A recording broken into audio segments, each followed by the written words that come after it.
Oyez, oyez, oyez. All persons having business before the Honorable, the United States Court of Appeals for the District of Columbia Circuit are admonished to draw near and give their attention, for the court is now sitting. God save the United States and this honorable court. Be seated, please. Case number 22-1116 et al. Shell Energy North America US LP Petitioner versus Federal Energy Regulatory Commission.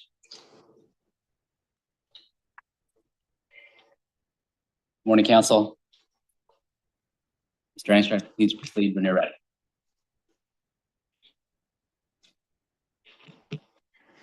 Thank you, Chief Judge Srinivasan, members of the panel.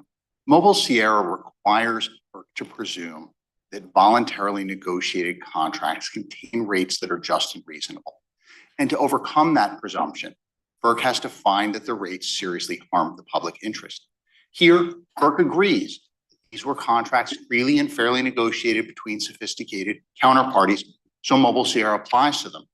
But where those parties agreed to rates above $1,000 a megawatt hour, FERC applied the opposite presumption, that those rates are unjust and unreasonable, and it put the burden on the sellers to rebut that presumption.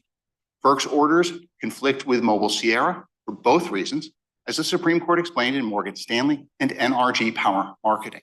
Now, FERC says, well, what we were doing was enforcing an implicit term of the contracts that our soft cap orders put there that included this standard that we applied. And there are two problems with that position.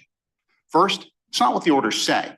It's telling that FERC has never answered dissenting Commissioner Danley's challenge. Point me to an order prior to these where FERC, you have said that a soft cap, let alone this soft cap, has that effect. And the reason FERC can't do it, not in any of the 25 orders since Commissioner Danley issued that challenge or in its brief here, is because those orders don't exist. And second, although this court has found that FERC can, in rare circumstances, find that a class of contracts should not be subject to Mobile Sierra because it seriously harms the public interest, FERC actually has to make that finding to strip negotiated contracts of that protection. FERC didn't do it here. FERC doesn't say it did it here. I'm not sure FERC could do it here. And again, as Commissioner Danley notes in dissent, FERC can't use a tariff condition to make the pesky Mobile Sierra doctrine disappear. Can I ask you about the first of those Sure. theories? So I take it that you don't dispute that the soft cap order has the language subject to justification and refund. And I understand your argument not to dispute that that justification and refund action language is incorporated into the contracts. I think it binds the parties, it applies to the parties as FERC orders do. We all obviously followed it by submitting our filings within 7 days as the soft cap orders require. But I think it, you will search in vain for any order for the ones we're challenging here, where FERC describes its soft cap as a tariff condition. None of the orders mentions market-based rate tariffs. None of the orders mentions that. I understood your briefs ultimately not to dispute. I don't think we need to dispute that to prevail, Your Honor. I think the more important point is that justification has an obvious meaning in this context. What is that? What is it? Means just and reasonable. There's only one statutory standard that FERC can apply to determine the validity of wholesale energy rates, and it's the just and reasonable standard. And how you satisfy that standard. What would be the point of specifying? What do you mean just and reasonable? It says subject to justification and refund. But the only standard FERC is allowed to adjudge rates by is whether they're just and reasonable. FERC doesn't have the power to insist on refunds of just and reasonable rates. It has to find that they're unjust and unreasonable to do that. Mobile Sierra, as Morgan Stanley and Energy Power Marketing explain, how that standard applies in the particular context of bilateral contracts. First question, were they freely and fairly negotiated? Was there market power, market manipulation that somehow tainted the negotiation of the contracts? Can I just ask, just to focus on the language, the soft cap order says subject to justification and refund. Yes. And we know that in the context outside of contracts, that subject to justification and refund means that the seller generator side has the burden to justify. And I think we know that because of the footnote 7 in the order. So at least in that in that context, whatever context that applies in, that calls for a justification by the generator. Well, I think let's be more specific. That footnote was about auction markets and specific to generators who at the time had a must offer obligation. So generators were saying, hey, look, sometimes my costs of running my plant are going to exceed this cap you put in place. And if I'm not allowed to bid based on my costs, you're going to force me to, I have to violate my must offer obligation, or I have to violate your soft cap. That's an untenable position. And FERC says, okay, if you're bidding into an auction market generator and you need to bid above the cap, but we need to make sure you're not, flouting this must offer obligation surreptitiously. So we're going to make you do that. I appreciate that that's that particular language might be a different context. But I guess all I'm saying is, in that context, at least, the language presupposes that the justification burden is on the part of the generator. And in auction markets where Mobile Sierra doesn't apply as a matter of course. So what I'm asking is, if that's true, if we assume that in that context, the justification burden is on the part of the generator, is your position that the language subject to justification and refund still applies in the bilateral contract context? It does, but if I can just finish it. Yes. But it works differently, so that even though it's the same words, it says subject to justification and refund, actually the justification burden is on the other side. The justification burden is on the part of the commission to show in the normal course of Mobile Sierra that there's a significant impairment of the public interest such that you don't give effect to the contract. So I'd quibble slightly. I agree with maybe 95% of what you just said. I think, it does put an obligation on the sellers to come forward proactively and create dockets in which FERC is going to make a decision. So it has, in addition to the normal market monitoring FERC is doing, we have this additional obligation to come forward and ensure that all of these above soft cap 250, 1,000, whatever it is, are going to be reviewed by FERC. But as part of that, remember, Mobile Sierra has two steps. One is this a fairly and freely negotiated contract? And I think we came forward with evidence that it is. None of our counterparties are on the other side of this case, or we're on the other side of any of the cases at FERC. I think once we put that evidence forward, yes, then it shifts to FERC. So what is the burden on you exactly? So you think that subject to justification and refund does put a burden on sellers to some extent?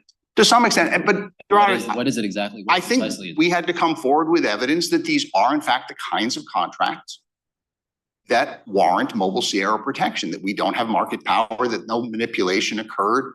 And we came forward with that evidence and it's uncontested. But I also point out, Your Honor, like a duty of production persuasion? I think duty of production is probably the better way to think of it. It might be a duty of persuasion, but given that it's uncontested here, I'm not sure it matters terribly much. But wait, oh. No. Okay? No, yeah. I'm just trying to clarify. It could be persuasion, so you would have a duty to persuade as to the market's fair functioning, the lack of market power. Is that where your duty of persuasion that you alluded to? To the extent there is one, I think it would be limited to that. But if I can get back to Chief Judge Srinivasan's question, your question sort of seemed to have been some skepticism that the words justification and refund might mean different things as applied to auction markets as opposed to bilateral contracts. Morgan Stanley makes clear that that's actually the normal functioning of the way just and reasonable works in this context. And insofar as we're right, the justification is just and reasonable because there is no other standard FERC can apply. It shouldn't be at all surprising that the same phrase operates differently depending upon whether you're dealing with bilateral contracts or you're dealing with auction markets. I'm sorry, Judge. Any auctions outside I believe there is currently an energy imbalance market that covers parts of the Western Energy Coordinating Council. At the time, I don't believe they existed, but at the time, FERC doesn't say a word one way or another about Mobile Sierra, not in the 2002 order, 2006, 2010, even in 2021, when we have all already made these sales, when we come forward to FERC and have already said, we think these are Mobile Sierra sales and the public interest standard is the right standard. FERC acknowledges that in paragraph 6 of its 2021 guidance order, and then doesn't say, which would be the obvious thing to say, why are you people talking about this? There is a tariff restriction that we got rid of this for these above cap sales. And they don't say that until a full year later when they can't cite any precedent having put anyone on notice that that is what their soft cap had actually done. This would be a very different case if FERC had actually said those words. Because justification refund is in the original soft cap order. It is, but it isn't until 2022 in the first refund order here, which I believe is against Pacificorp, that FERC actually says those words we said 20 years ago.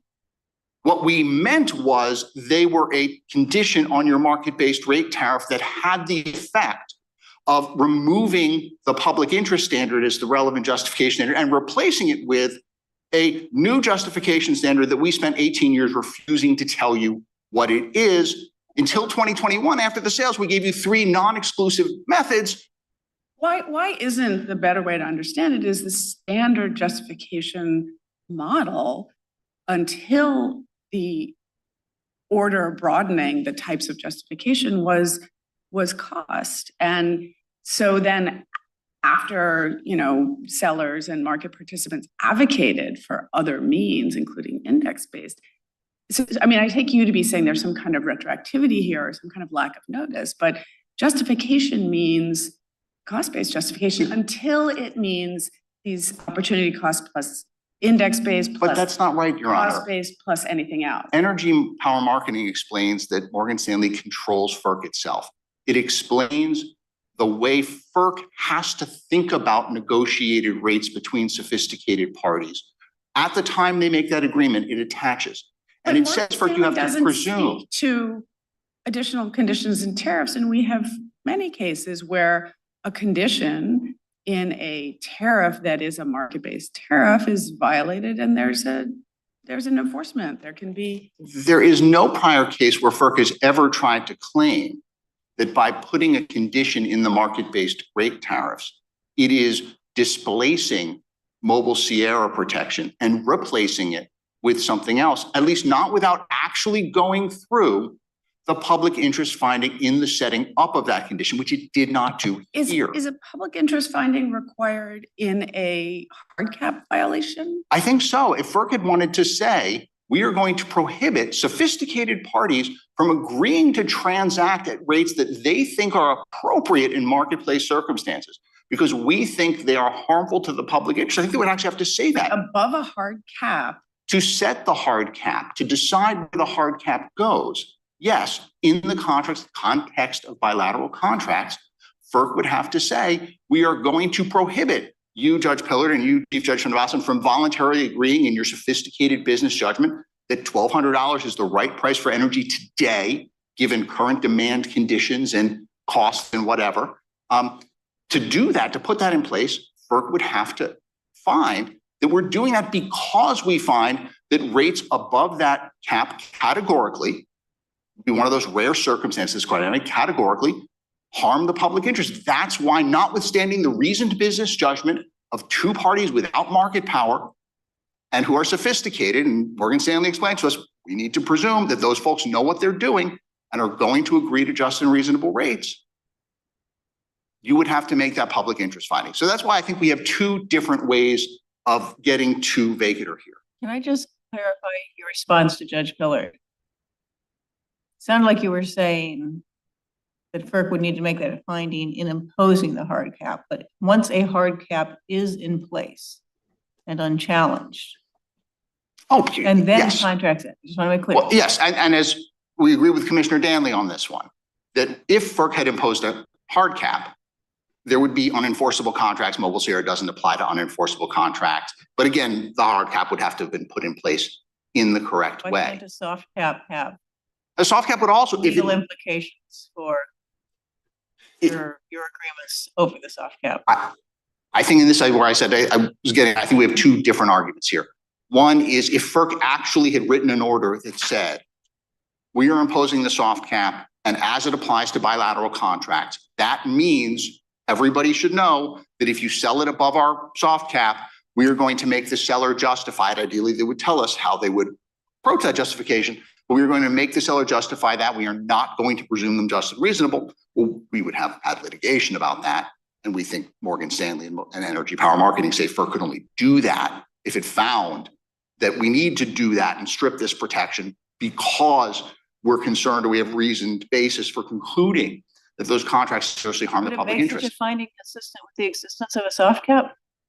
I get why a hard cap would say over here, bad things happen. I have trouble getting my brain wrapped around So your how FERC position might is do in it. Congress that FERC just can't have soft caps. I think the court doesn't need to go that I'm asking far. what the consequence, I don't understand what the consequences of your position will be otherwise than that So- they can't have, I mean, I'm not sure your industry friends are gonna be so happy with you if FERC has to turn everything into a hard cap. So I think FERC could try, and I think we could litigate that. I think the narrower ground Your here. position, no, but your position Our position is, I can't rule it out, John. I can't hypothesize every possible set of record evidence that FERC would come up with that could lead it to say there are reasons to not refuse to allow these contracts to go forward categorically, but to subject them to a different level of scrutiny because of harm to the public interest in not doing that. I can't say for sure standing here, like I have trouble personally thinking how I'd write that if I were in FERC's shoes, but I'm not going to stand up here and say categorically they couldn't do it. How could you say they couldn't do it categorically? Because Well, that's- conceptually under transmission, that logic, I think that. Exactly, Your Honor. And so I think the answer, Judge Millett, is I'm skeptical they could write a sustainable order, but I don't want, our legal position is not that it's literally impossible to write a sustainable order. But I think the narrower ground, if I could end here, is this is not that case. FERC didn't Why write isn't that this- kind of order why in isn't 2002. I get why it isn't that case. Why isn't this an enormous step in the direction of they can't have enforceable soft caps? Because I think the narrowest ground to rule here is simply that when all you write are the words justification and refund, and you don't say anything more about what that means in the context of bilateral contracts, the only reasonable way to read that, particularly given Morgan Stanley That's and all they Energy wrote. Power They Marketing. had a lot of background in the order about the circumstances that were leading them to impose a soft cap.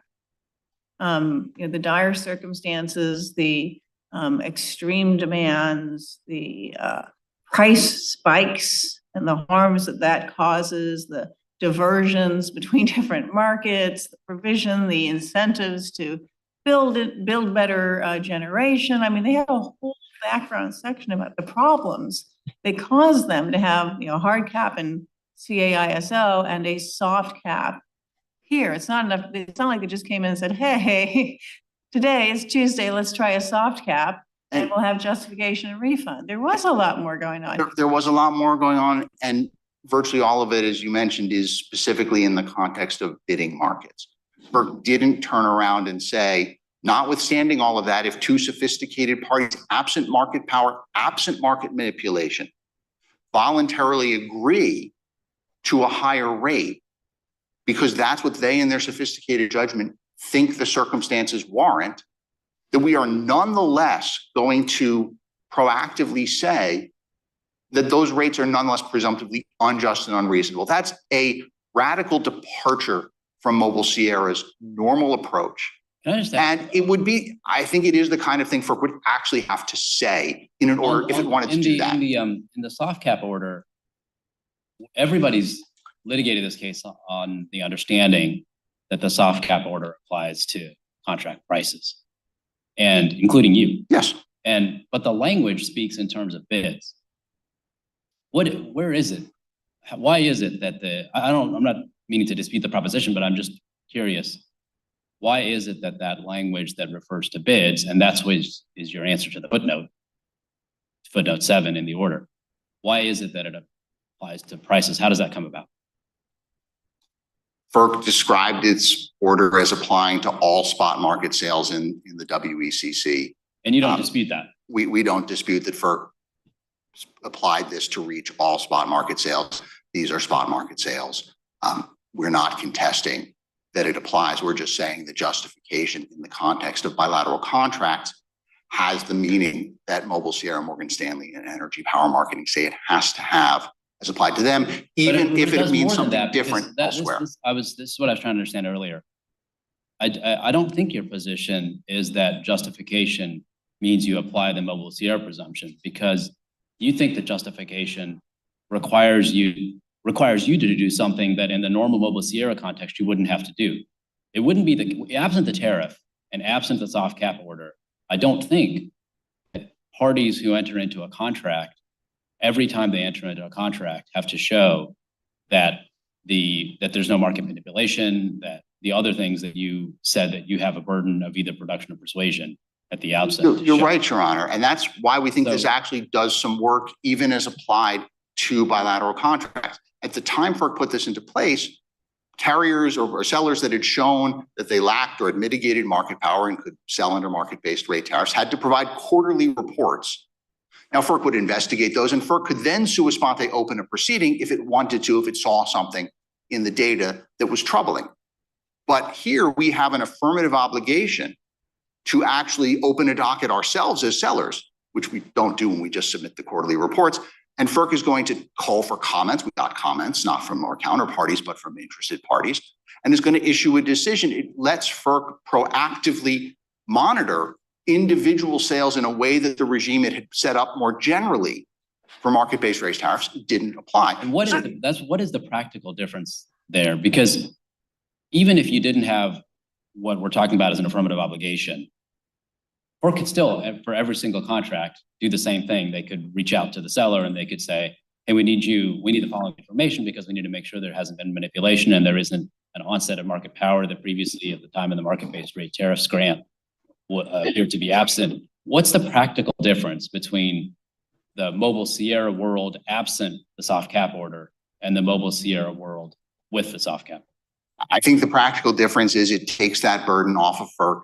It makes it mandatory and regularizes it. So FERC doesn't have to, it's the kind of thing, I could case by case, every time I see a rate above 1,000, send out a notice, seller, please explain to me what went on here. Or I could, as the soft cap orders did, just set up that as a rule across the board. I see a real efficiency in that for FERC, in putting that obligation. And remember, it's also simultaneously applying it not just to these bilateral contracts, but more generally. But as applied to the bilateral contracts, I think it facilitates FERC review in a way that at the time, the quarterly reporting could have facilitated, but it does it more directly and more efficiently.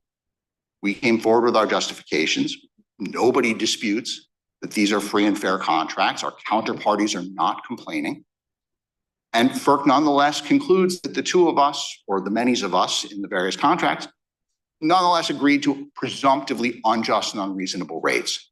And that is entirely inconsistent with the notion that Mobile Sierra controls FERC itself. Let me ask you, does cost-based justification, is that available to non-producers? For example, I don't believe it is. You don't believe it is? Well, certainly, when one of, and this gets to some of the later argument, when one of the sellers here said, I bought my power at an index plus non-spot contract, and FERC said, and the FERC's only answer is, well, you can get refunds despite the fact that that contract isn't actually subject to the soft cap because it's not a spot contract. It extends for more than a 24-hour period.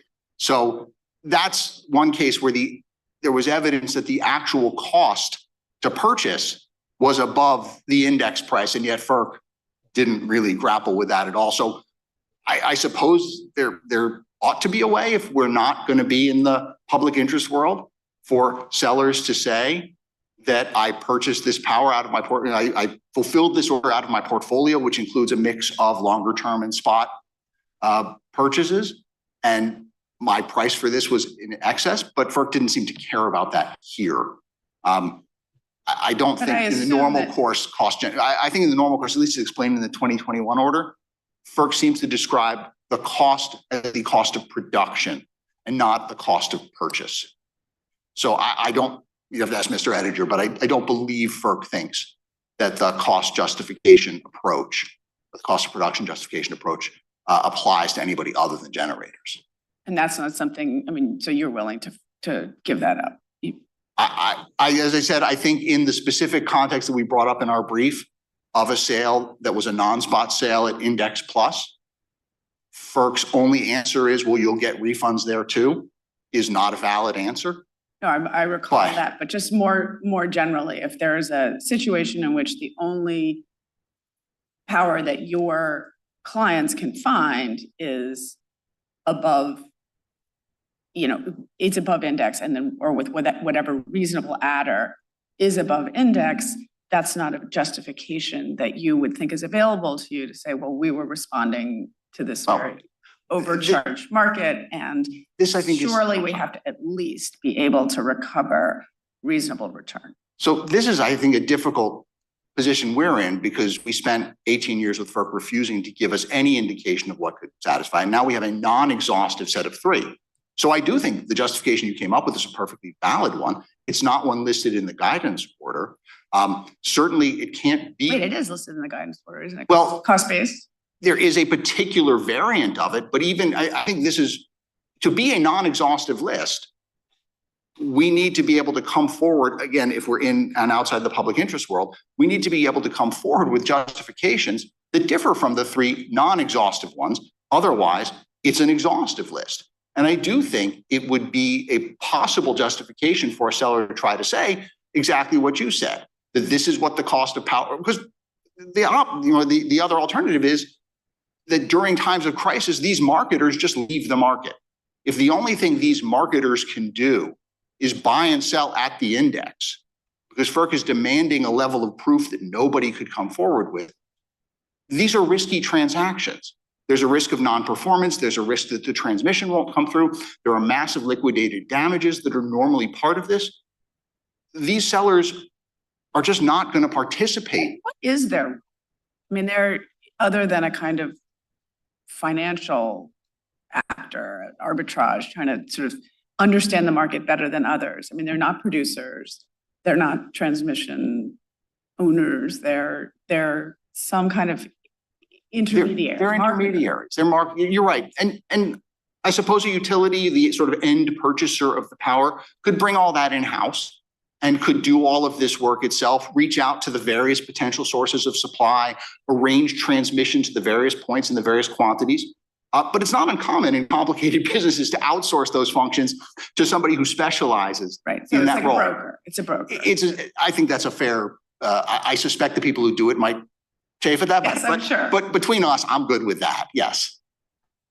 And so that's the role they play. And I don't think they play that role if, under the regime as FERC has created it in these orders in times of crisis. If there are no further questions, I had one thing I was trying to figure out how the approach you propose works. These are just spot market transactions and above cap. So it's pretty likely to be exigent circumstances as it was. Assuming the cap is set at a sensible level. Well, you haven't challenged this. No. What this one is. So I'm talking about this one. And under your theory, if FERC thinks something's wrong, it has the burden of proof. And it can declare rates unjust and unreasonable, but you keep talking about the retroactivity here. It cannot, at least under 206, cannot impose retroactive relief. So it couldn't do refunds. It'd only be prospective relief. And the same even at the 309 power there, at least there has to be like a filing, what's called sort of a filing that triggers its ability to when refunds could happen.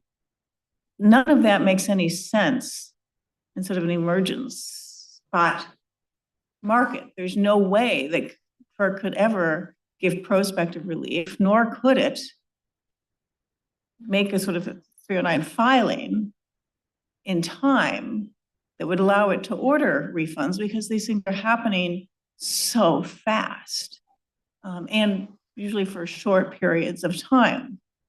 And so one thing I'm worried about is your position in this case is that there's no way to fix. Imagine they came forward and found, in fact, the rates were unjust and unreasonable. There's nothing they can do to fix it. There's no prospective relief they can afford.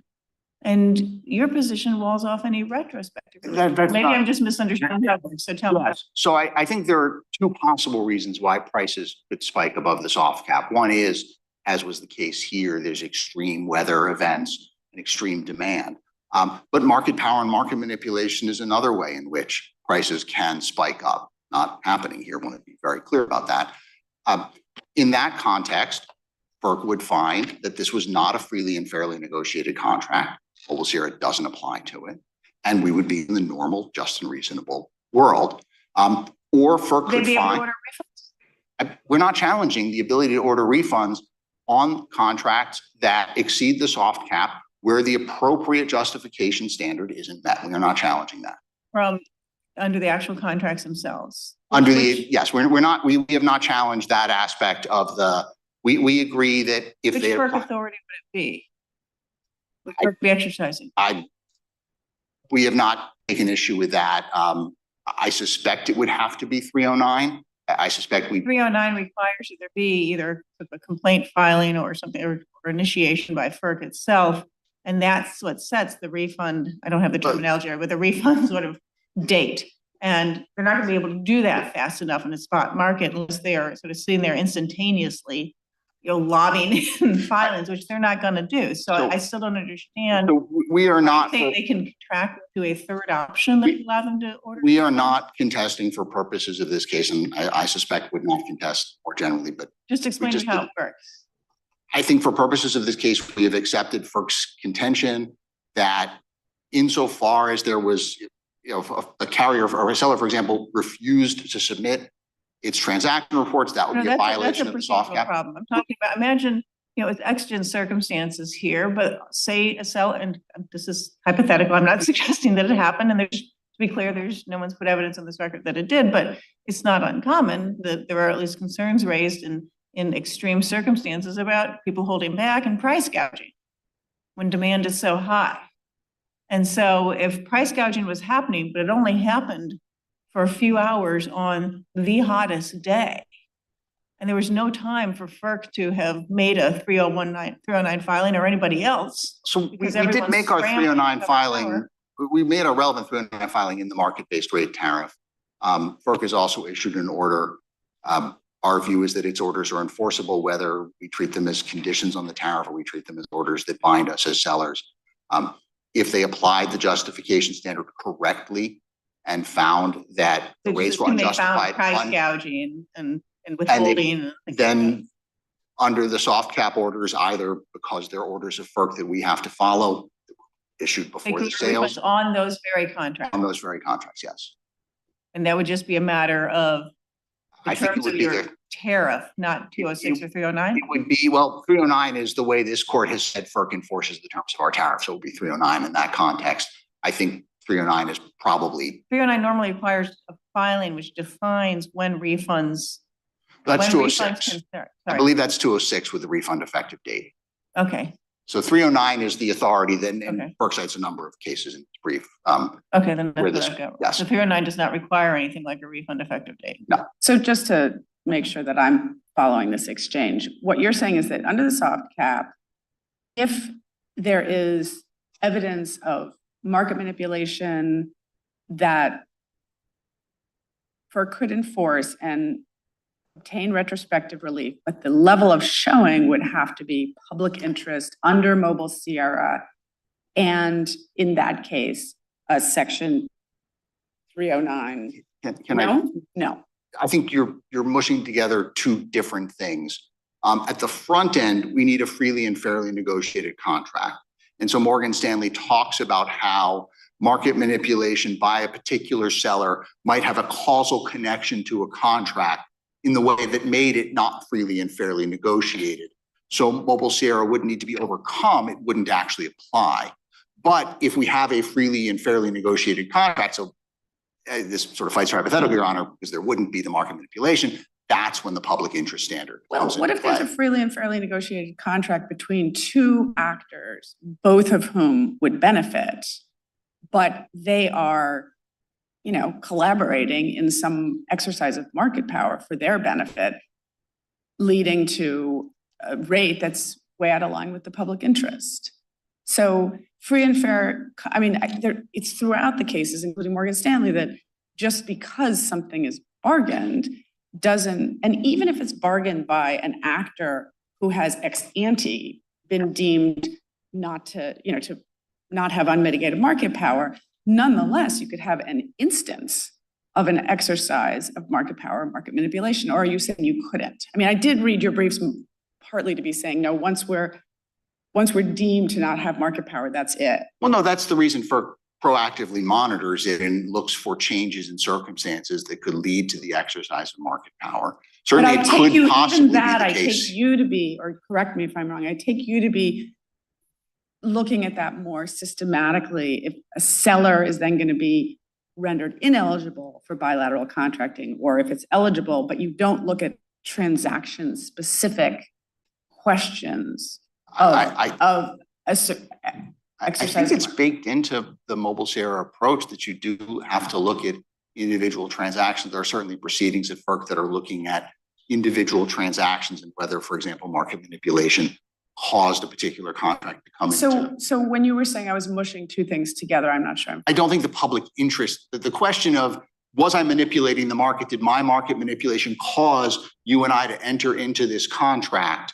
I don't think the public interest is the right approach. I think that's just a factual question. Was there market manipulation? Did it cause the entry into the contract at the rate that it was entered into? And so what is the standard of review for that? It's not just and reasonable, and it's not public interest, it's... I think it would be the normal arbitrary and capricious review. I think that's how courts have typically done it. That's one last question. Sure, Your Honor.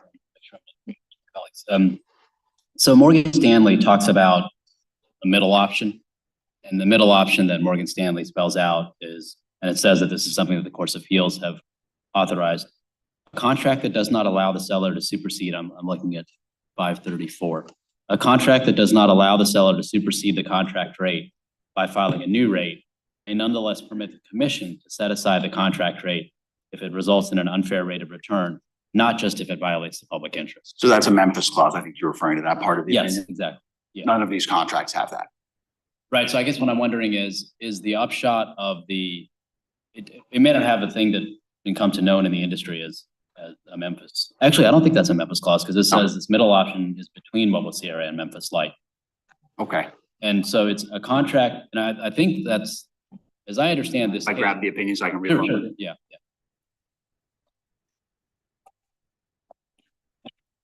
You were at 545, you said, Your Honor? 534.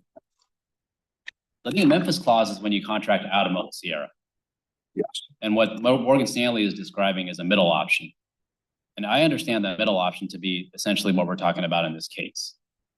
And it's, if you look at the US reports version, if you happen to have that, it's on the paragraph that begins over the past 50 years. Oh, 534, at least on my copy. Yeah, Okay. exactly. So there's a paragraph that begins over the past 50 years, decisions of this court, and then there's the specification of the Memphis clause, which I take it means contract out of Mobile Sierra. But then the court describes what it refers to as a quote middle option, close quote, between Mobile Sierra and Memphis Light. And it says a contract that does not allow the seller to supersede the contract rate by filing a new rate may nonetheless permit the commission to set aside the contract rate if it results in an unfair rate of return, not just if it violates the public interest. And so that's when two parties get together and they can say, we're not contracting all the way out of Sierra, but we're going to put into effect, we acquiesce in the commissions coming in and saying the rate of return that we achieved under the contract is in excess of what's reasonable, even if it doesn't go all the way to saying there's a significant impairment of the public interest. Yes, parties can agree to that voluntarily as part of their negotiations. Presumably, parties that did that would be trading off other aspects of the contract in exchange for making that kind of concession. But that also didn't happen here. When I read that's the question in some ways, because when I read that language, I thought that sort of sounds like the upshot of the commission's understanding of the effect of the soft cap order on the contracts in this case, which is to say, the soft cap order says you have to justify, subject to refund, any rate that's above the soft cap. And that applies to contracts too. And so that we don't need to do a violation of the public interest. We need to do something south of that. It's this middle option. And it's not because parties voluntarily agreed to it in the context of a specific contract. It's because that's the across the board predicate that we established when we imposed the soft cap order. Now, if conceptually I'm understanding the upshot of the commission's approach correctly, then I guess I just want to make sure I understand your response. Your response would be, well, that would be one thing if contracts actually had a provision like that. But all we have here is a reference to justification.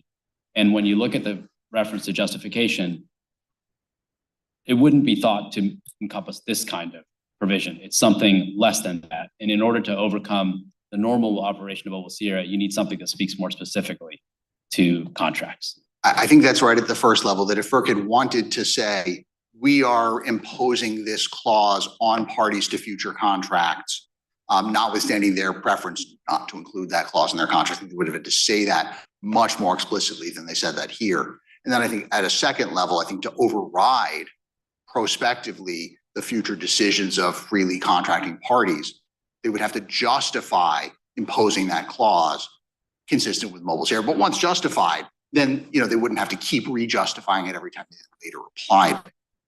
So yes, parties can agree to this. If they agree to it, FERC enforces it. But FERC can't FERC didn't impose it on them here. I mean, this FERC language can't doesn't impose it say on anything them. about that you need to make a justification. It just says parties can voluntarily agree to it. Right, but if FERC wanted to impose that on the parties absent a voluntary agreement, that's when FERC would need the authority to do that. And we think that's the public interest standard. The justification would have to be according to public interest standard. And what would that look like?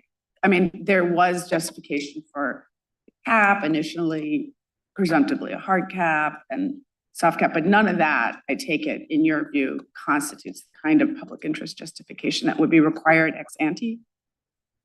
I think FERC, I don't read those orders to have said we are finding that bilateral contracts above our rates are whatever words they would need to use to explain why they should be allowed to happen sometimes, but not all the time. They didn't say those words. I think they would have to have said them. I don't think anything they said, nobody challenged that. We're not sort of dealing in that world. And I think most importantly, it's never been FERC's argument in this case. If it were, then you might have a response, but you'd have to see the argument first. Your point is that they haven't justified it on that basis. Right. FERC's argument has been, when we said justification and refund, that inserted a term into tariffs that incorporated the meaning of justification that we would later announce, that flowed through to the contracts, and all we are doing here is enforcing the contracts. They've never argued that they met Mobile Sierra in imposing that condition. They've just argued that they have free power to impose that condition and strip future contracts of Mobile Sierra protection. And as Commissioner Danley explained, they've never answered. There's literally no precedent that supports that notion. I'm sure my colleagues don't have additional questions at this time. We'll hear from the commission. Thank you. Thank you. Mr. Editor.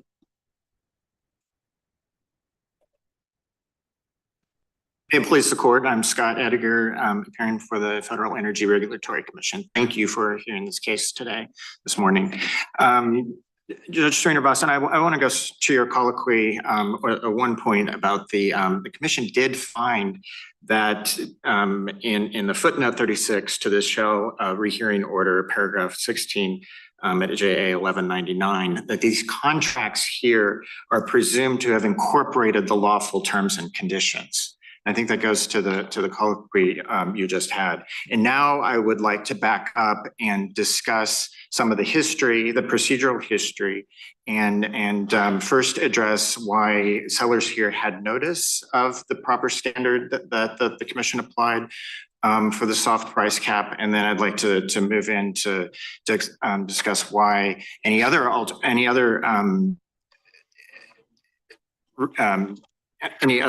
interpretation of this history doesn't make sense. And I'd start with the October 2002 order, paragraph 16, and the only previous order in this case for the soft cap that addressed soft cap justification filings, the CAISO order at 119 FERC 61230 at paragraph 23. These orders both referred to the soft price cap as being subject to the just and reasonable standard. And it was just to point out that both of those orders were issued prior to Morgan Stanley. And Morgan Stanley was was issued the following year. And that's where we get the explanation in Morgan Stanley about that the commission and the courts referred to the Mobile Sierra standard as the public interest standard, not the just and reasonable standard. So I would submit that explanation of that language of what the commission meant in those orders when it talked about the just and reasonable standard. It wasn't to apply the Mobile Sierra presumption. The next, so that's a bit of history and some of the orders. And I would submit that the alternative reading of the soft price cap doesn't make sense. The commission had to apply the consistent standard in both the California market and in the Western market in order to accomplish its purpose of avoiding the distortions that could occur between the two markets. And for this, I would cite to the guidance order, paragraph 4 at JA 254, where the commission pointed out that it would be unjust and unreasonable to have consistent price caps.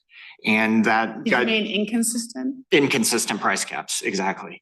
And I would add to that that they were citing in addition, the October 2010 order at paragraph 14. The commission also makes this point in the Shell justification order, paragraphs 2 to 3. That it would be inconsistent to have, or that it would be unjust, unreasonable to have inconsistent standards. That's at JA 585. One specific thing that the commission listed in the guidance order at paragraph 2, JA 253, where the commission there cited megawatt laundering, and is the idea that parties could flow power out of the California market, and then where to take up the seller's position on this, where the Mobile Sierra presumption would apply, it would be much easier to get the approval of a contract in the Western market, and by that way they could go around the cap in the California market. And the point the commission is trying to stay here is that they want to avoid that kind of behavior. And the only way to do that, I would submit, is to provide the same standard in both markets. And it isn't the same standard in both markets because there's a hard cap in California and there's not in the West, in the rest of the West. But isn't that what creates that problem?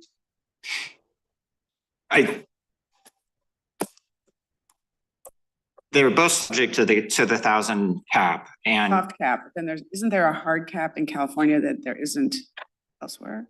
I'm not sure, Your Honor, and I think that the problem here that the commission is identifying in these orders is that to do something different here, to apply a standard that would permit simply filing a contract and saying this is subject to the Mobile Sierra presumption, that would not further the commission's objectives of checking for manipulation of markets.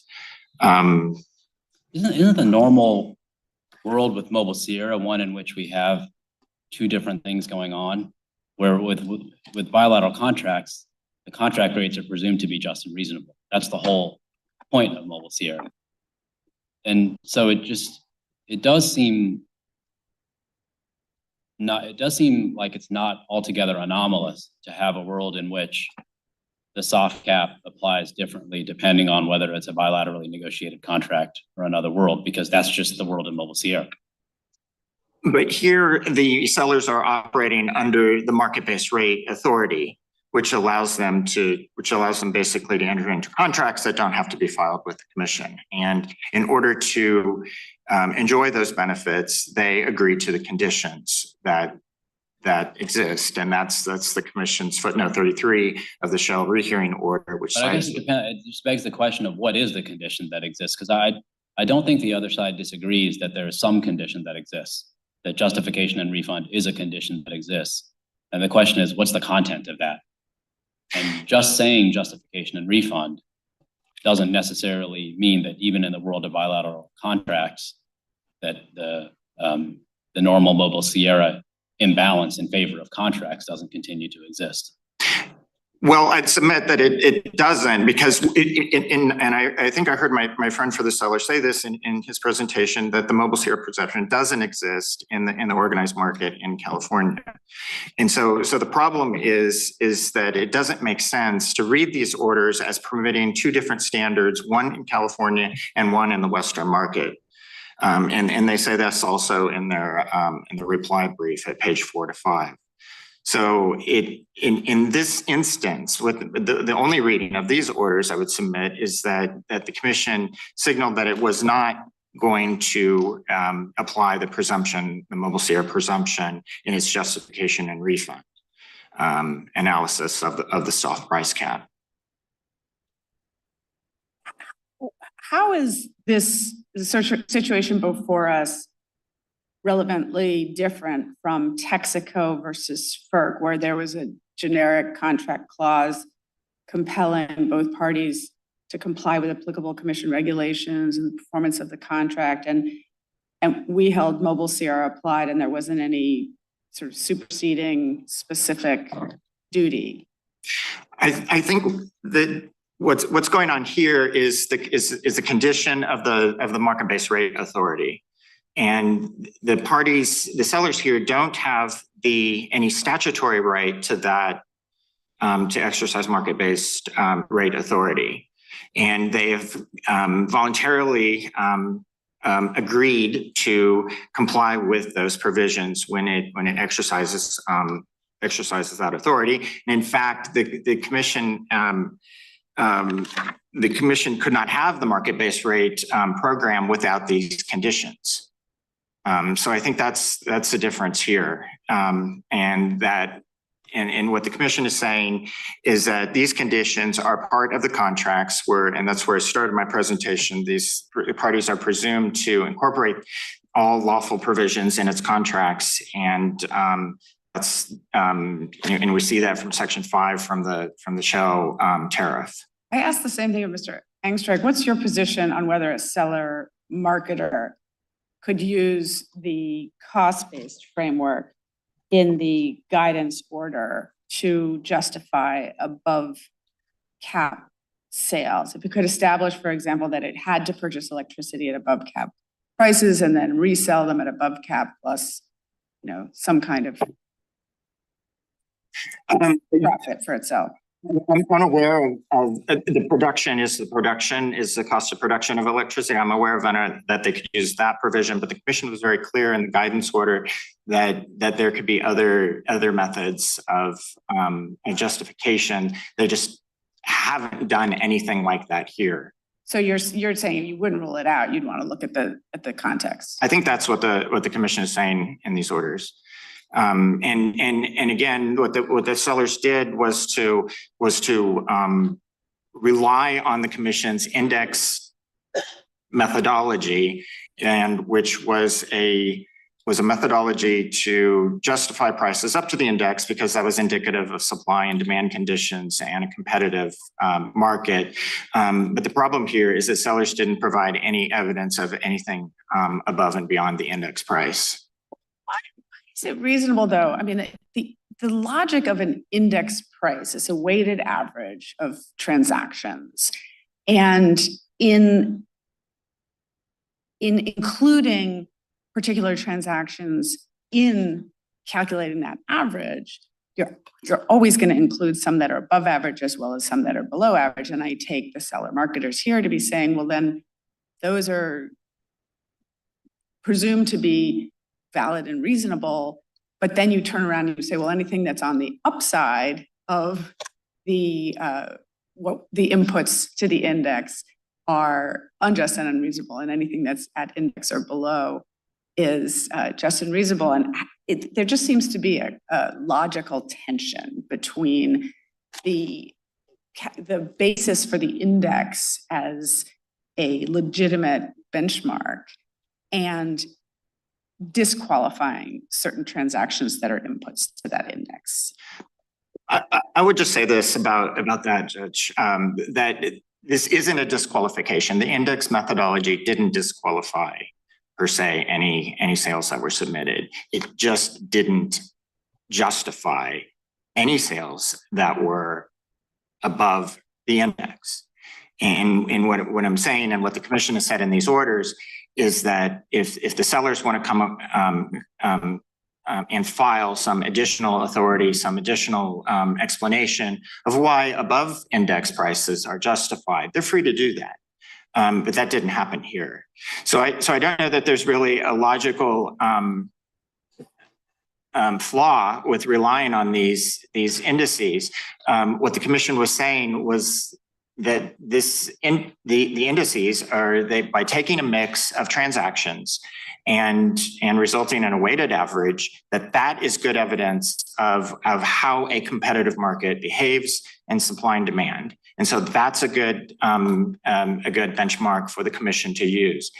But the market behavior that I'm asking the same question. I don't mean to flog a dead horse, but the assumption is the weighted average that how a competitive market functions is that there's a smattering of prices and that one can distill from that for others that use, for example, contract prices in their index prices in their contracts. One can distill one index price, but nonetheless, if, as you say, you're looking at competitive market behavior, part of that behavior is an array of prices, including above average and below average.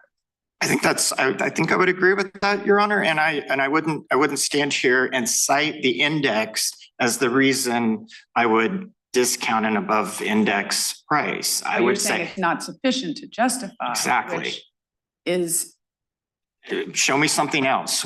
Give me some justification. What else are you thinking? The opportunity cost, for example, something. Isn't that subject to the same problem? The opportunity cost, you might look at another index. And right, is that, or the opportunity cost is I had several offers to buy at this above index price. I chose this one. Exactly, Your Honor, the latter. And if something like that had been presented, again, the commission was careful not to present these as non-exclusive. This isn't the index isn't a cap. But if the sellers had presented a opportunity cost that it gave up and had adequate justification for that, I think the commission would approve it, even if it was above the index.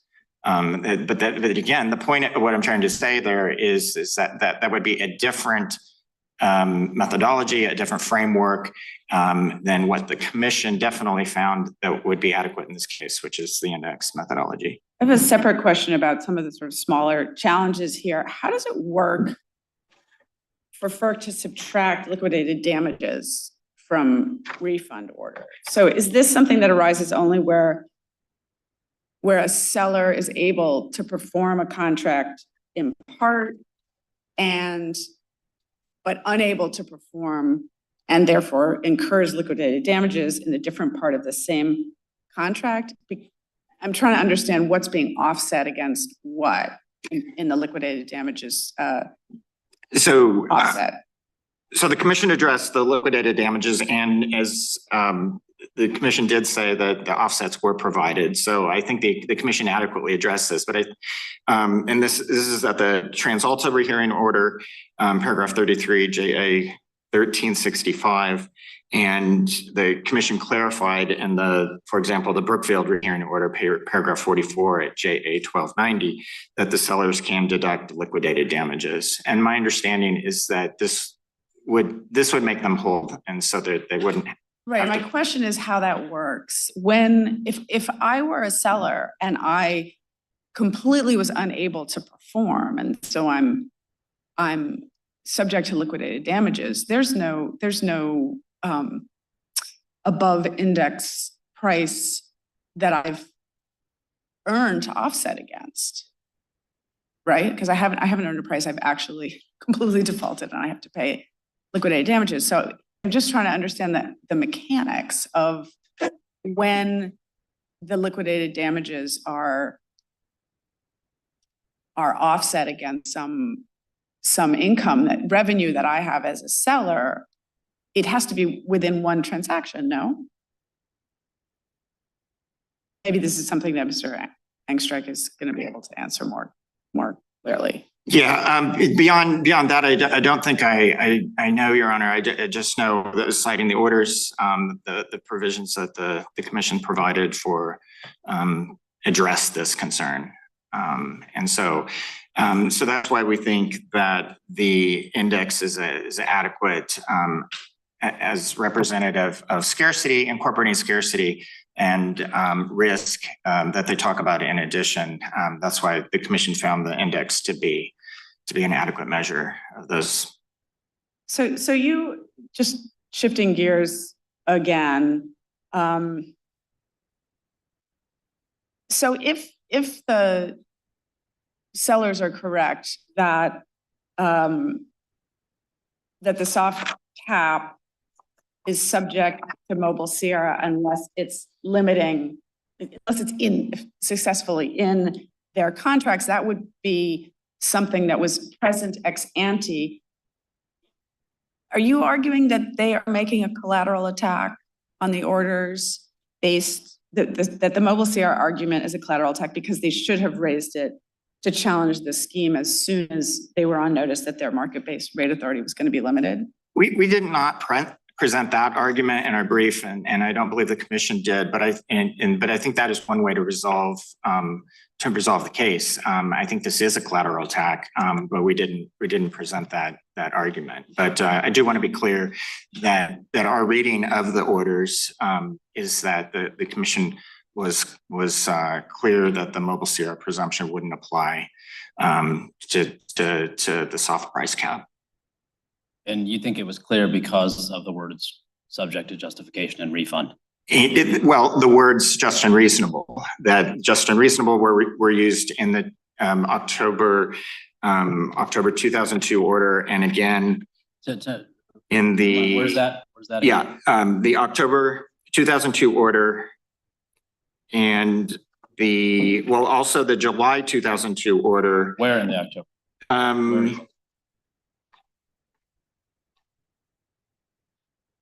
So paragraph 16 in the October 2002 order, the commission there explained that the purpose of the cap in both California and the West was to ensure just and reasonable rates.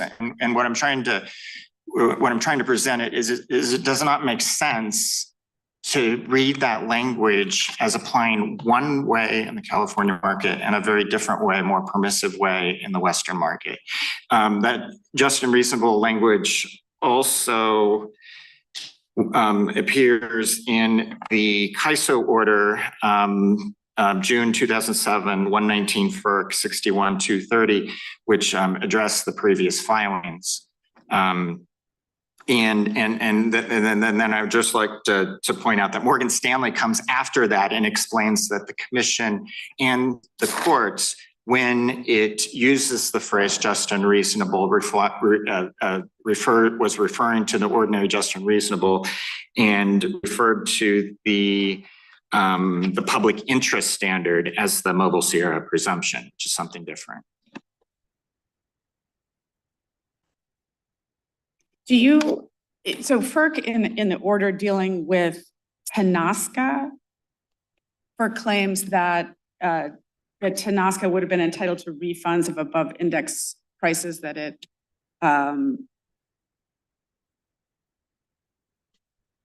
that I guess El Paso Electric paid it because that was under a term that it paid to El Paso but that was under a term contract, and so the sellers contend that that was arbitrary because that's a mistake. It's under a term contract. It's not subject to the cap, and therefore there's no refund. I'm not sure what your Honor's referring to there. So in is it JA 1163? FERC concluded that Tenasca that it would be entitled to refunds. This was an above index sale as to which FERC was saying the above index was subject to refund, and Tenasca saying, no, we've justified our above index price. And FERC then in turn says, no, you haven't, you're going to get refunds. From Because El Paso itself was subject to the soft price cap. yes. Yes. And but they say no, El Paso wasn't subject to the price cap because that was a term contract. It's not subject to the soft cap. It's not a spot contract. And therefore that's an error. I mean, this is just in their briefing. And the question is whether that's right, that that's an error, there's some other refund you're thinking about, and how that could be non-arbitrary with respect to Tenosca. I don't know. Can I go back to, Judge Will, did you have a follow-up? Can I go back to paragraph 16 on the Mobile Sierra question, back to Mobile Sierra? The October 16 of the October soft cap order. It speaks in terms of raising the bid cap. And I asked this question earlier, but the language speaks in terms of raising the bid cap. And now we're talking about a contract price. So why is it that language that is pegged to bid cap, which I think is not the same thing as the ultimate price arrived at in a negotiated bilateral contract? Why is it that we assume all the same stuff that's said about the bid cap also applies to the price that's a result of a negotiated bilateral contract? I would just go back to it wouldn't serve the purpose here of the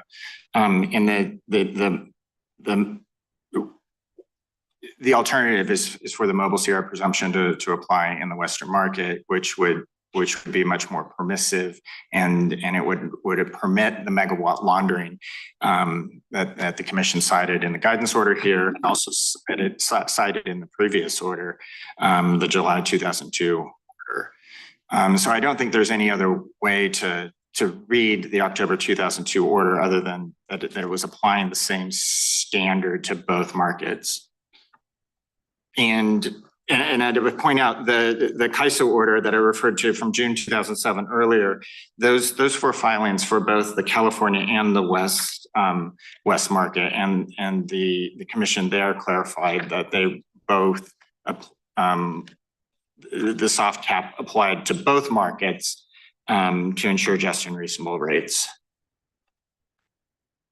Yeah, I guess I think I get that the soft cap applies to both markets. I guess what I'm not entirely clear on is why justification and refund would everybody would have assumed at the outset that it works exactly in the same way, regardless of whether you're talking about a contract rate that ordinarily would be subject to Mobile Sierra and something other than a contract rate would be ordinarily subject to Mobile Sierra.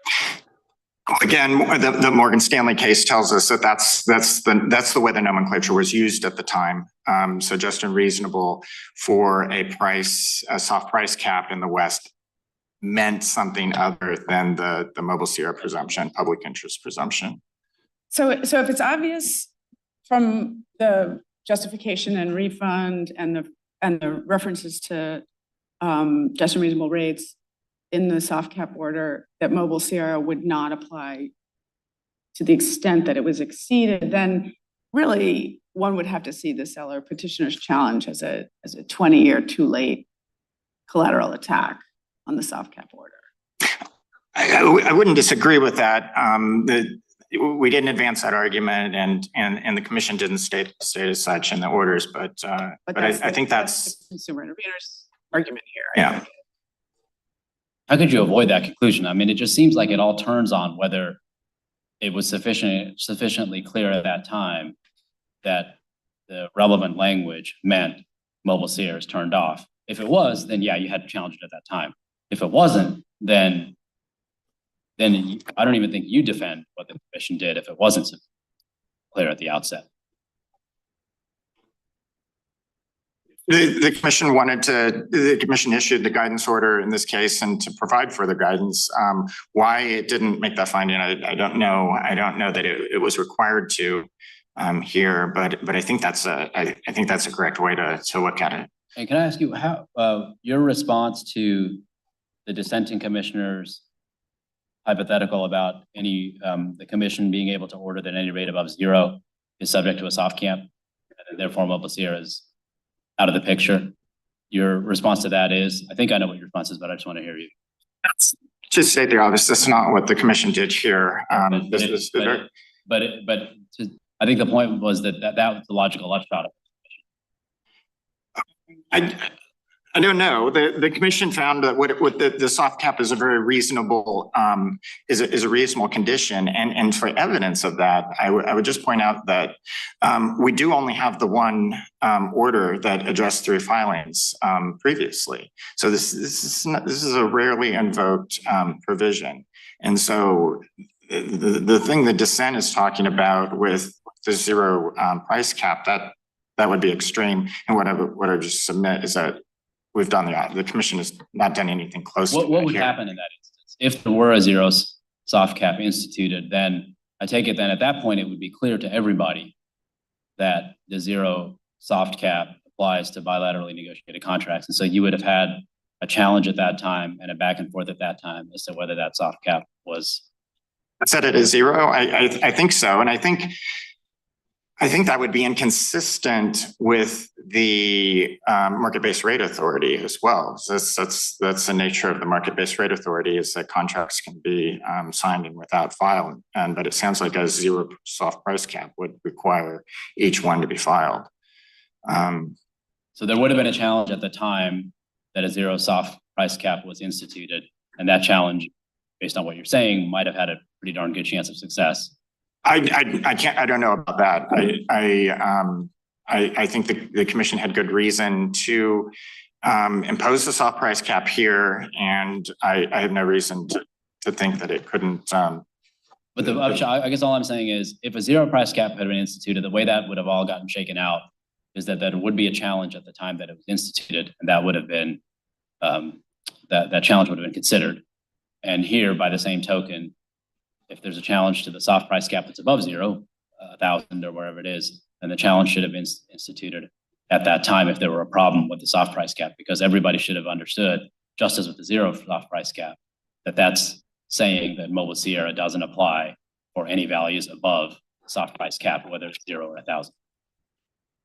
I think that's right, but again, the commission didn't do anything like that here, and the commission found that this is a reasonable cap meant to check the possible exercise of market power. Potential market power, which you were just mentioning. So I take the seller marketer's position to be that largely that for someone to have market rate authority, they have to be cleared as not having market power, kind of an ex ante eligibility determination. And then if there's like an intentional market manipulation, that is a standalone that can be referred for enforcement. But I take FERC to be saying here that there's some kind of the potential exercise of market power is one of the risks against which the cap is there to protect. And you refer in your brief, for example, in times of scarcity, market flaws may permit the exercise of market power. And you talk about potential to produce unjust and unreasonable rates in times of scarcity throughout. And can you just talk a little bit more concretely about what you mean? The sellers are saying here very forcefully, market is a market. If you have scarcity, if you have high demand from some very unusual weather circumstance, of course the prices are going to spike. That's a market. And your response is, where does the market power, why is that also a significant opening for an exercise of market power? Well, excuse me, I would refer to the Shell Rehearing Order at paragraph 15, JA 1198. And this is where the commission refers to Order 697. And this is the commission's order on the market-based rate. Tell me your JA page again. Yeah, 1198.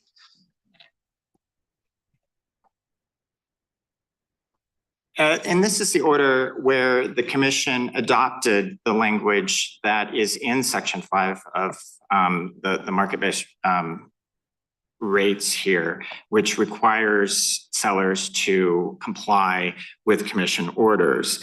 And the market-based rate tariff explained in paragraph 961 of order number 697 says that the market-based rate tariff includes the pertinent conditions, and that makes it the filed rate. And these conditions have been held by this court and the Morgan Stanley court, and this court in the public citizen case, and in addition, the Colorado Consumer Council case, that the commission can set conditions on the market-based rate authority. And that's what the commission has done here, is that it perceives a potential problem for prices that exceed the cap, and has set up the structure such that if there are prices above the cap, the sellers must file for justification and potential refund. Right. I think I'm asking not so much the legal formal question of how this is in how this view is reflected in FERC's orders, but rather just really a real world market function question. Let's say, each of the three of us has some power that we could sell. And we could sell it today, we could sell it tomorrow, we could sell it the next day. And if we wait till the third day when the price is really high and the use is way more than most people forecast, then we're going to get a higher price. And so we wait and we sell it at the highest possible price. I mean, that's part of their role in the market, is to be better at reading the market than everyone else.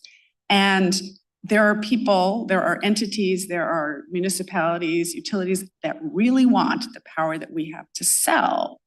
And what I'm saying is, what differentiates a legitimate, savvy, successful market sale from one that is an exercise of market power? Maybe we, by this time, are the only sellers that have, power on offer. And is the speculation or the assumption that if we bought it at $800 per megawatt hour, and we would be making a handy profit if we sold it at $900 per megawatt hour, but because we realize no one else has it available, we're instead gonna sell it for $2,000 per megawatt hour, and that somehow the difference between the $900 and the $2,000 is an exercise of market power? I think the intentional withholding of, I don't know the contours of what would be manipulation exactly, but I think the intentional withholding of power could be such a thing.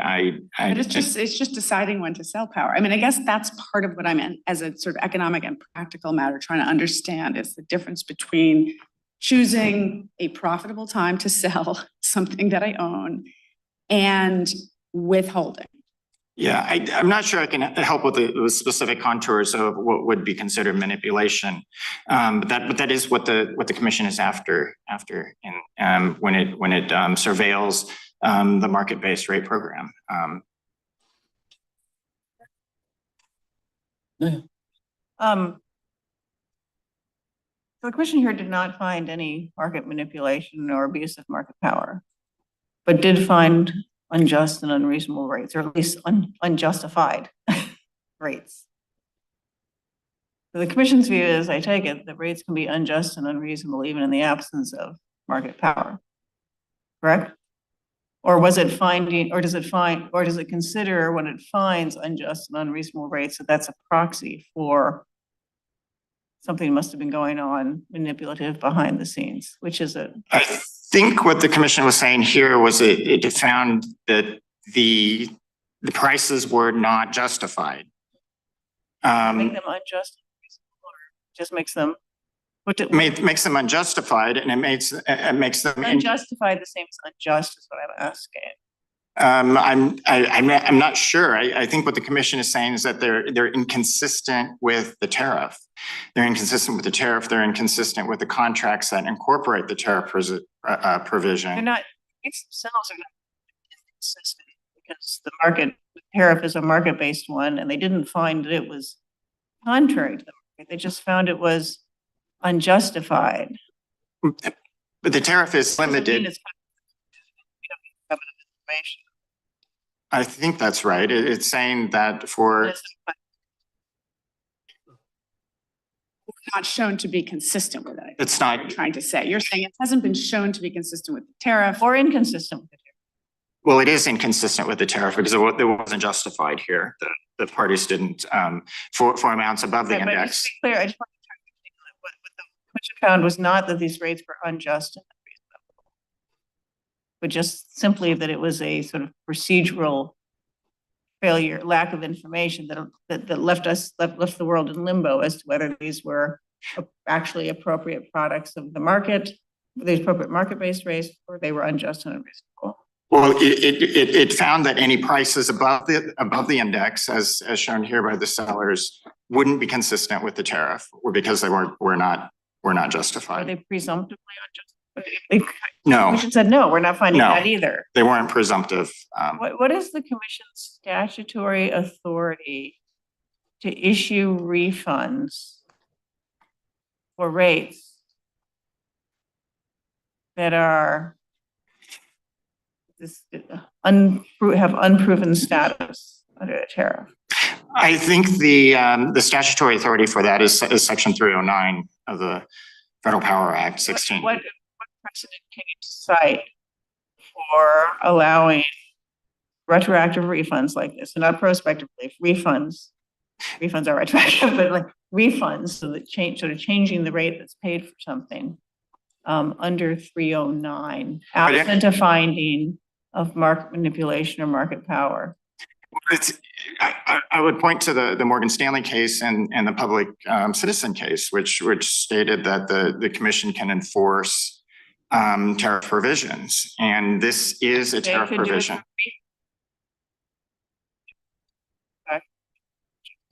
Yes.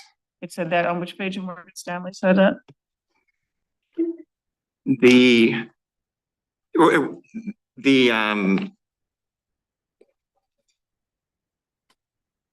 I don't have the pinpoint citation. What I'm referring to is Morgan Stanley's statement that the commission can set conditions and issue refunds for violations of its regulations, of the commission's regulations. In that context, they were talking about what the violation would be. What? In that context, I think it's a more general statement. I don't know that it was a limited, and I don't. Are you aware of FERC ever used 309 to order refunds for rates without finding of market manipulation or market power? No. So this is the first. I'm unaware. Okay, thanks. That's all I have. Okay, my colleagues have no further questions for you. We'll hear from Thank you. Interveners Council now. Thank you.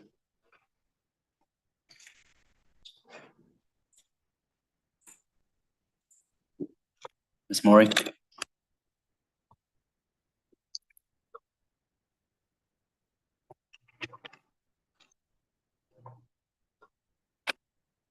Morning, Your Honors. I'm Candace Maury on behalf of the Joint Consumer Interveners, speaking in support of FERC's authority to order refunds pursuant to its broad remedial powers under Section 309 of the Federal Power Act on these extraordinarily high-priced WEC spot market sales that FERC determined were not just and reasonable.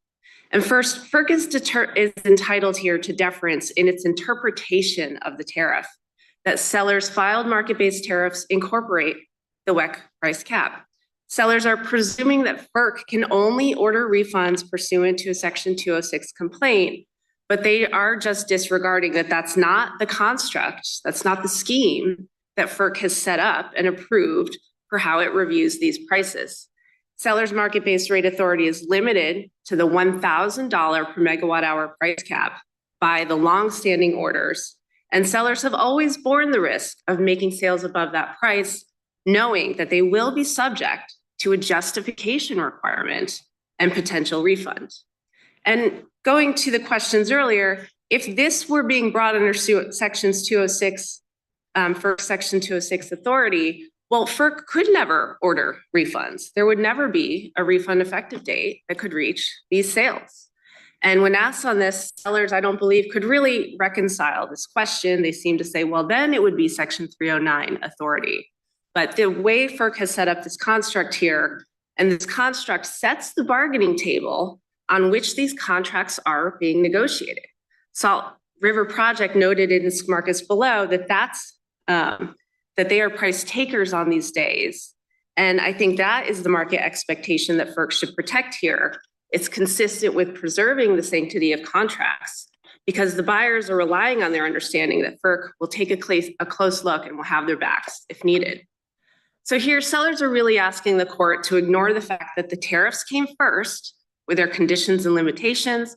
These contracts came later, and this distinguishes all of the cases sellers have cited for their proposition that the Mobile Sierra presumption must be overcome here before FERC can order refunds. And the NRG, FERC's Puget Sound order, Morgan Stanley, they all address contracts executed in the energy crisis in an era where there was no limit on the seller's market-based rate authority. And that's the difference here. Since then, FERC has taken a more consumer protective approach. And finally, I just want to point out that in 2006, FERC's order that made it clear these price justification and refund applies to all WEC sales and to all sellers, not just to generators, but it applies to sellers as well. Coral, which was Shell's predecessor, asked FERC to clarify what kind of information does it need for these justification reviews. And they did not say, well, it's just Mobile Sierra. All we have to do is show you the contract price. You can't require anything more, FERC. And FERC declined to give that guidance. So anyway, I just thank the court for listening to our comments here. And if there are no questions. You want to talk about your standing? Oh, I think when we switch to the Oh, we're switching to that. Sorry. Never mind. Yes, we're just the interveners on this posture. But if we conclude that you don't have standing to bring your affirmative challenges, can we consider the arguments that you raised in the intervener brief here? Well, that's an interesting question, Your Honor, because the sellers agreed not to contest our standing as interveners. They haven't explained why they haven't explained that discrepancy because as you, I'm sure all are aware that interveners must also have Article 3 standing. So there's an interesting disconnect here on sellers agreeing not to contest our standing as interveners. But of course, we have to determine standing. So if we were to determine that you lacked standing, can we consider what you're raising as interveners? Your Honor, I believe yes. And because this question of the facial applicability of the Mobile Sierra presumption to these contracts is a question that would in turn apply to every WEC soft offer cap contract.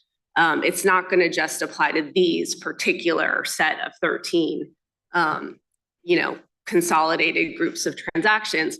And clearly, if, for example, if this were brought in a rulemaking proceeding or in an order instituting investigation like FERC has instituted in numerous times over the past 2.5+ decades, where it's set these soft offer price caps, then clearly the California, the consumer petitioners representing Californians must have standing to challenge that because our utilities regularly transact in the WEC market. We import 20% of our power approximately annually into California. Some of those purchases are made through spot market sales like the ones at issue at here. Some of them are made through longer term contracts whose prices are set and settle relative to the WEC index prices every day. So if this were an OII, we would clearly have standing to bring forth our intervener arguments supporting FERC on the Mobile Sierra question. So the the sellers are saying, well, this is basically trying to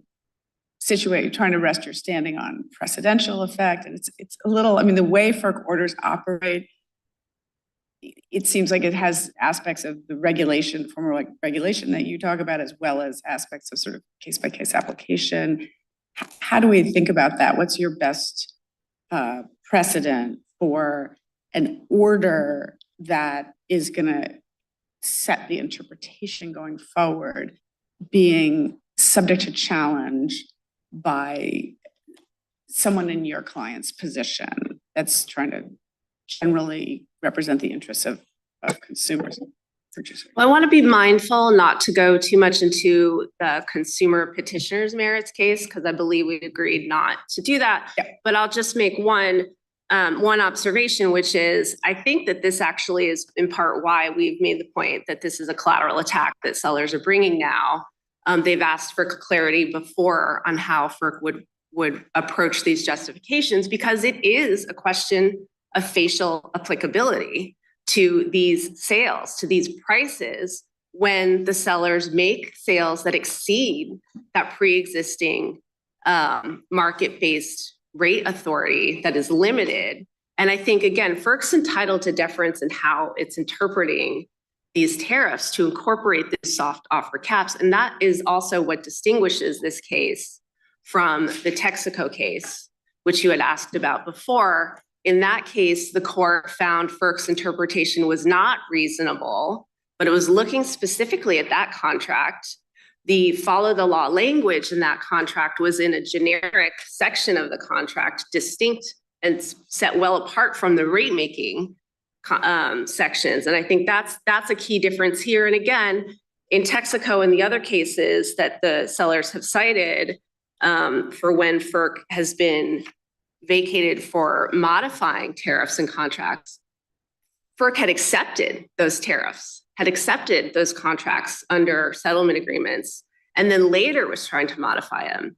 And that's just not the construct that we have here. On your, go ahead. Go ahead. I just had one question on your collateral attack point. Why isn't this sort of functional music versus FCC, where there's a rule in place, but it doesn't cut off later review of the rule where it's properly brought before the court of commission action applying it? And so I think the point would be, on the seller's part, it wasn't until there's commission action applying it that we really see the stakes. 2 points on that, Your Honor. First, as I noted, Coral, which is Shell's predecessor, has been part of these proceedings. They participated in 2006. And so they clearly were on notice here and had the opportunity. This is a facial applicability question. And I would refer the court to the California XREL Harris case, in which it's kind of different context, but the court there determined that the question of the facial applicability of the Mobile Sierra presumption of just and reasonableness is a legal question that can be determined. And then you may also have contract-specific questions about how it applies, whether it's avoided, whether it's overcome. So that's why we contest. This is actually more like the PG&E case, where in the California ISO, FERC had said, well, I forget exactly what the rule was, but it required the California ISO to conduct certain transmission studies. There had been a number of orders enacted throughout the years determining that requirement. PG&E came in later and tried to contest that requirement as applying to them, and the court held that that was a collateral attack. So we think that this actually demonstrates why it would be appropriate for the FERC for the court to find that it lacks jurisdiction to hear a seller's Mobile Sierra claim. Just one question. I think when you started out, you said that what FERC found is that the rates that emerge from the contracts are not just and reasonable. Is that what you understand? Yes. The effect of what the commission did? I understand the effect of what the commission did was it constructed a scheme here where it's reserved for itself a role to review the actual prices resulting in these contracts, even after this price formation stage. And it determined, based on the justifications the sellers provided, that some had demonstrated, had met their burden, seller's burden of proof here, to demonstrate that those prices were just and reasonable. Some sellers had not met that burden to demonstrate they were just and reasonable because of how FERC was applying this index-based framework. And I think it goes back to this question of when and how and why will FERC allow prices to be agreed to over this cap. But one thing, it's very clear that this applies not just to bids in the California markets, but to all contract prices. FERC said that in the July 2002 order at paragraph 6. It's been very clear that it applies to all sellers, not just generators. FERC said that in the January 2006 order in footnote 2. And in October 2002, when FERC changed it from a hard to a soft cap, it did so because it recognized in some circumstances, generators may have short-run marginal costs exceeding that cap, and it needed to insure against confiscatory rates. So it's a cost-based rationale from the beginning. So here we're kind of in the Netherland of, well, FERC's never given the guidance on how a seller marketer who doesn't generate power, they're just transacting trades, they're creating price spreads, how they'll satisfy these conditions. And we think that we'll get to more on our merits case, and that really goes to the guidance order. Thank you. Thank you, counsel. Attorney Strike, we'll start 3 minutes for rebuttal. Thank you. Just a couple of quick things. It's not a collateral attack. Functional music is more than sufficient, but the Southern case that we cited makes clear that we needed to be a much clearer notice that we had a thing to challenge in order to find that we can't challenge it now. As far as intervener standing, my understanding is that interveners without standing become amici. So you can consider what they say as amici if you find they lack standing. That's why we didn't bother challenging it on this side of the case. As for the merits, I heard a lot of new arguments from Mr. Editor today. The notion that, well, everybody should have known what we were doing with justification because we used the phrase just and reasonable. And Morgan Stanley notes that, well, the nomenclature at the time used just and reasonable and public interest differently. But Justice Scalia also went on to say, we do not take this nomenclature to stand for the obviously indefensible proposition that a standard different from the statutory just and reasonable standard applies to contract rates. So I suppose FERC is now taking the obviously indefensible position that when we said just and reasonable, we meant not Mobile Sierra, even though it is just an application of that standard. But then, in response to your questioning, I believe it was Chief Judge Srinivasan, FERC's counsel was like, well, actually, maybe the unjustified rates are just unjustified. They're sort of in a netherverse between just and reasonable and unjust and unreasonable. So it's both inconsistent with the statement that purportedly put us on notice, but also suggests that FERC was engaging in some standardless review here detached from the statute. I agree with my colleague for the California Public Utilities Commission that what the commission did here was find that the rates were unjust and unreasonable by putting the burden on us to prove otherwise.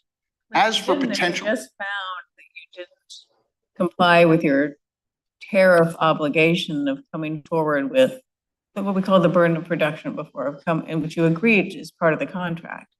If they just found that you didn't meet your contractual duty to come forward with that information, they would then still have the burden. Finding unjust and reasonable. You didn't meet that burden, then what's wrong with what they did? They're just enforcing the tariff. You didn't. They're presuming that the reason we have to come forward with the burden of demonstrating the justice and reasonableness of it is precisely because the rates are presumptively unjust and unreasonable unless proven otherwise. Otherwise, they're just limbo status. And you have violated, we don't have to go that far. You have violated your contractual. Imagine, and this didn't happen in this case, but as that you agree that the contract required sellers, unlike in the normal Mobile Sierra context, the normal below soft price cap context, you had to come forward, at the time of sale with information and provide this information, and sort of red phone goes off. That's right. If the seller said, I'm going to finish my. Oh, I'm going to agree with you. I'm going to finish the question. Okay. And a seller says, no, I'm not doing it. What could FERC do then? To be fair, I agree there can be a world in which not just and reasonable might exist. What could FERC do Power- then? I think FERC would say these are rates that we find that are not just and reasonable. They may not also be unjust and unreasonable because you have violated your obligation to come forward with No, evidence. they made a finding that you didn't come forward, you didn't comply with your contractual Yes. tariff obligation to come forward with evidence that would allow us to do a process that has all been set in place, and you all were clearly aware at the time of your tariffs, and you agree it's part of your tariff. It's a term of your tariff to come forward with this information, and you refused. What can FERC do? I do not disagree that FERC can penalize us. How can they Respect- penalize you? They can order refunds for failing to comply with FERC So orders. understand the order in this case. To have done just that, to have said, not to be clear, they say I'm not gonna do anything, but they said, why, you gave us nothing helpful here. You didn't come forward with the type of information we asked you for. And so that, Your Honor, I think gets us to They the could order the fundamental. refunds. And so, That gets us to the fundamental dispute about what is it we were supposed to come forward with. And Mobile Sierra tells us what we were supposed to come forward with. You know, and I think going back to Judge Pillar's question about potential market power.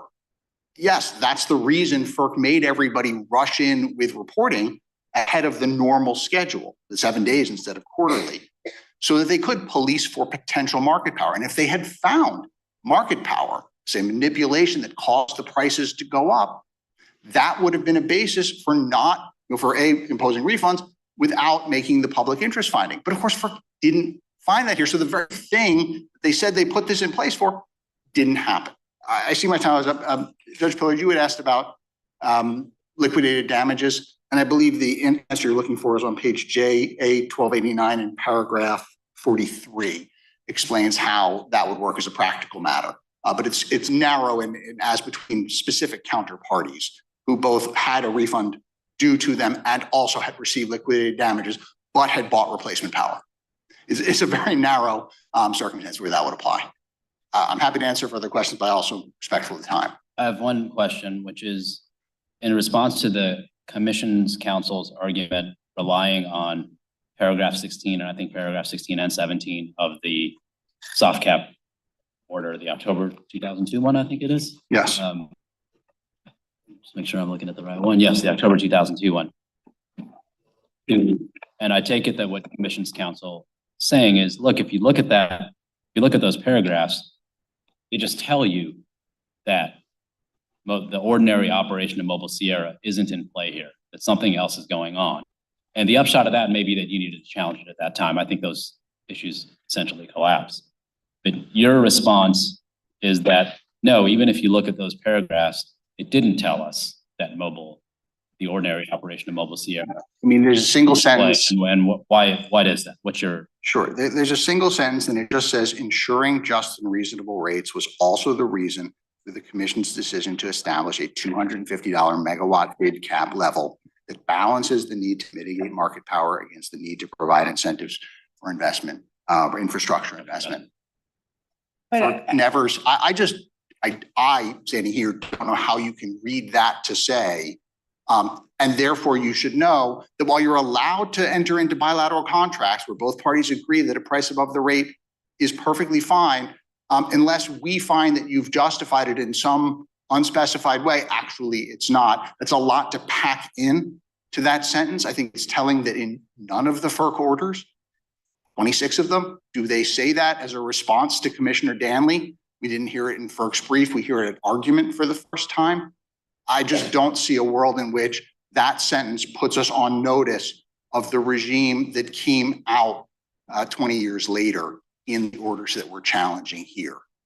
I just don't see how we could have known that we had to argue then that FERC was doing this thing that wouldn't become clear until 20 years later. And even if we did, I think functional music lets us challenge the application of that to us in a way that orders us to pay money to somebody else. Thank you, counsel. All right, thank you again. We'll take this case under submission. Well, we'll hear the petitioner's challenges now.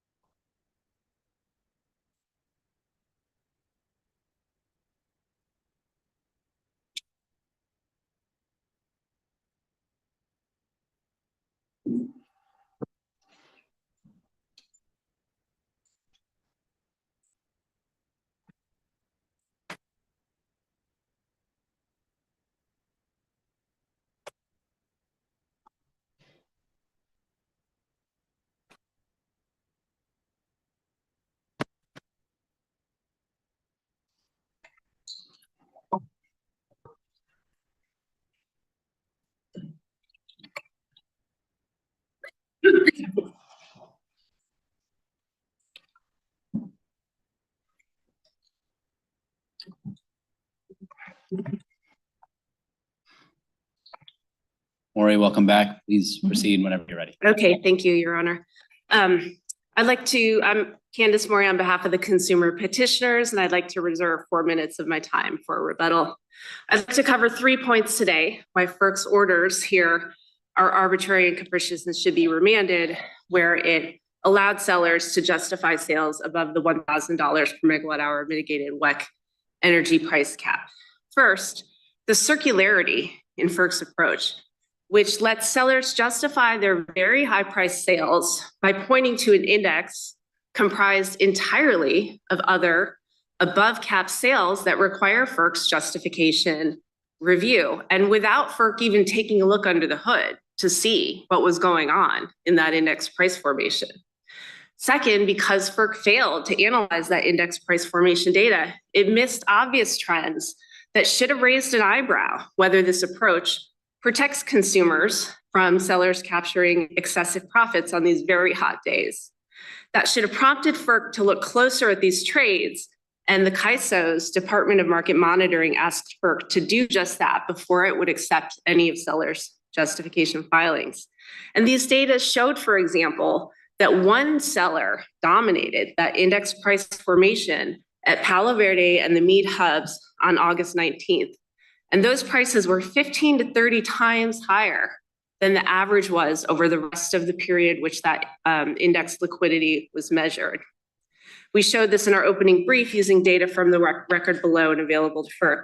FERC never explained why that kind of seller dominance doesn't raise concerns about potential market power that might warrant price mitigation even without intentional market abuse. If you're right, how could an index work? How could an index ever work in a situation like this? I mean, there's a kind of assumption that the market reflects something. I mean, the whole point of relying on a market is it's more efficient. You don't have to analyze, reanalyze all the transactions. But under your theory, it seems like just when the justification is called for, you're going to have this kind of iterative problem, the circularity or the bootstrapping view. Well, Your Honor, I think we're not saying that the index-based framework will never work, but the way FERC applied it here is unreasoned because it didn't do what it said it was going to do in that guidance order where it first sketched out this index-based framework, and namely that is to evaluate the index price formation, to look at that index data on that day. In our opening brief and in our rehearings, we showed that on one of these days in particular, the volume dropped precipitously just as the prices rose extraordinarily. And say it has all these 5 data points, these 5 transactions that are making up the index. And it just looks at them all simultaneously. And it says, oh, wow, they're kind of, referring to something that they're cross-referencing. They're kind of justifying with respect to each other. And once you see that, then there's no other there, which is why I ask, not just, I understand your argument about the shortfall in this case, but how could it work given that problem? And maybe that problem that we see in this case is unrepresentative of how an index might be comprised and work in other situations, but it doesn't strike me that that's obvious. Well, Your Honor, I think this goes to what my third point today here is, which FERC's reasoning is really resting entirely on a 2004 policy order in which it set a policy for setting minimum necessary standards to use indices to set prices in FERC jurisdictional tariffs. And that order did not say that indices are always sufficient. And what it says is that FERC will determine, for example, if a seller files a Section 205 filing proposing to use an index to set a FERC jurisdictional price, it will look at whether it makes sense to use an index in that context. And so to your question about could you ever get around this circularity, well, it's FERC's duty here to explain why taking this pricing policy, this 2004 order, and mapping it here onto a construct where FERC is really doing a justification review for sales that exceed the market-based rate authority. And the FERC and the sellers keep saying, well, the market is setting these prices, that's good enough. But they're completely ignoring the fact that the price cap offers have said, no, your market-based rate authority is limited here to $1,000 per megawatt hour. Anything above that, we're not assuming that market is going to presumably result in a just and reasonable price. So they have to take a closer look. So what is the natural way to justify, take the sellers to be saying, well, arm's length bargaining, and that isn't satisfactory to either you or the commission. The cost-based, I gather, is not, at least in its traditional form, available to actors other than generators. I prefer to be saying, well, there could be something like that in the undefined other category, other than the three that are spelled out. And isn't an opportunity cost, well, I guess it's not always referring to an index. So, but that seems to have some similar circularity to it. If there are two different buyers, both of whom are willing to buy at an unreasonably high price, are available, I'm just not sure what the appropriate format is in a situation just like this one for making the justification. Right. So 2 points, Your Honor. FERC, I would direct the court to look back at the guidance order, which was starting to sketch out how seller marketers who are not generators might justify these sales. And in paragraph 21, FERC addressed, well, we also are going to allow sellers to put in this index-based justification. And really, if you look at that paragraph, FERC was starting to sketch out a relationship between the indices as being a representative proxy for sellers' costs under these circumstances, because indexes are used to set, they're used as a price signal for commodity costs in certain circumstances. And I think that's really the origin here of how FERC is starting to extend the cost-based justifications, which are the original basis for why FERC switched from a hard to a soft cap to begin with. That's set out in the October 2002 order. And it started to sketch it out. But what FERC and sellers have done here, they've taken the guidance order and they have myopically focused on paragraph 20. They have jettisoned paragraph 21 and they have jettisoned paragraph 25. Now, paragraph 20, I would submit, really just says, in order to use an index, you have to prove that it's relevant. You have to prove, seller, that you could have made sales in that index. But again, that's the minimum necessary conditions to use the index. That doesn't mean it's sufficient. And if you look at paragraph 21 at JA 261, paragraph set, the FERC concludes here after it's talking about how index prices can signal commodity prices. Consequently, we also find that a seller's reference to an appropriate price, index price, could be sufficient to justify sales above this cap. Now, in the justification orders, the problem is, again, FERC just dropped that paragraph, didn't address it at all, not even in response to the circularity arguments that the consumers and the Department of Market Monitoring raised. And it also just overlooks paragraph 25, where FERC said, we're going to require sellers to provide sufficient information about their own transactions to allow the commission to evaluate how a particular seller's sales contributed to the index formation. FERC didn't enforce that requirement for many of the sellers. Some sellers did submit that information, many of them didn't. And the problem with all of this is that if you look at the transactions on those days, in the Palo Verde index, one seller's sales constituted 60% of those ice cleared transactions. And in Mead, one seller's sales constituted 80% of the trades in that day. And so I'll refer you to table 1 of our opening brief where we put in that data. And so this means that one seller is essentially setting the index price at the hub. So what does it mean to have a potential exercise of market power under these circumstances? Well, FERC needs to explain what that means and how to make this connection between whether it's appropriate to use a price index. And the court has been clear throughout time that when FERC is using a prior policy or a prior order taking it from one context and putting it into another context that FERC has to explain, more than a modicum of factual similarity for why that's appropriate to do. And it didn't do that here. It really just created this talismanic phrase saying that indices are a reasonable benchmark for competitive opportunity. Now, everybody's concerned about a potential exercise of market power, but I take it that everyone's also disclaiming that there was an exercise of market power in this case. So I'm asking you, I think I asked counsel for FERC the same question.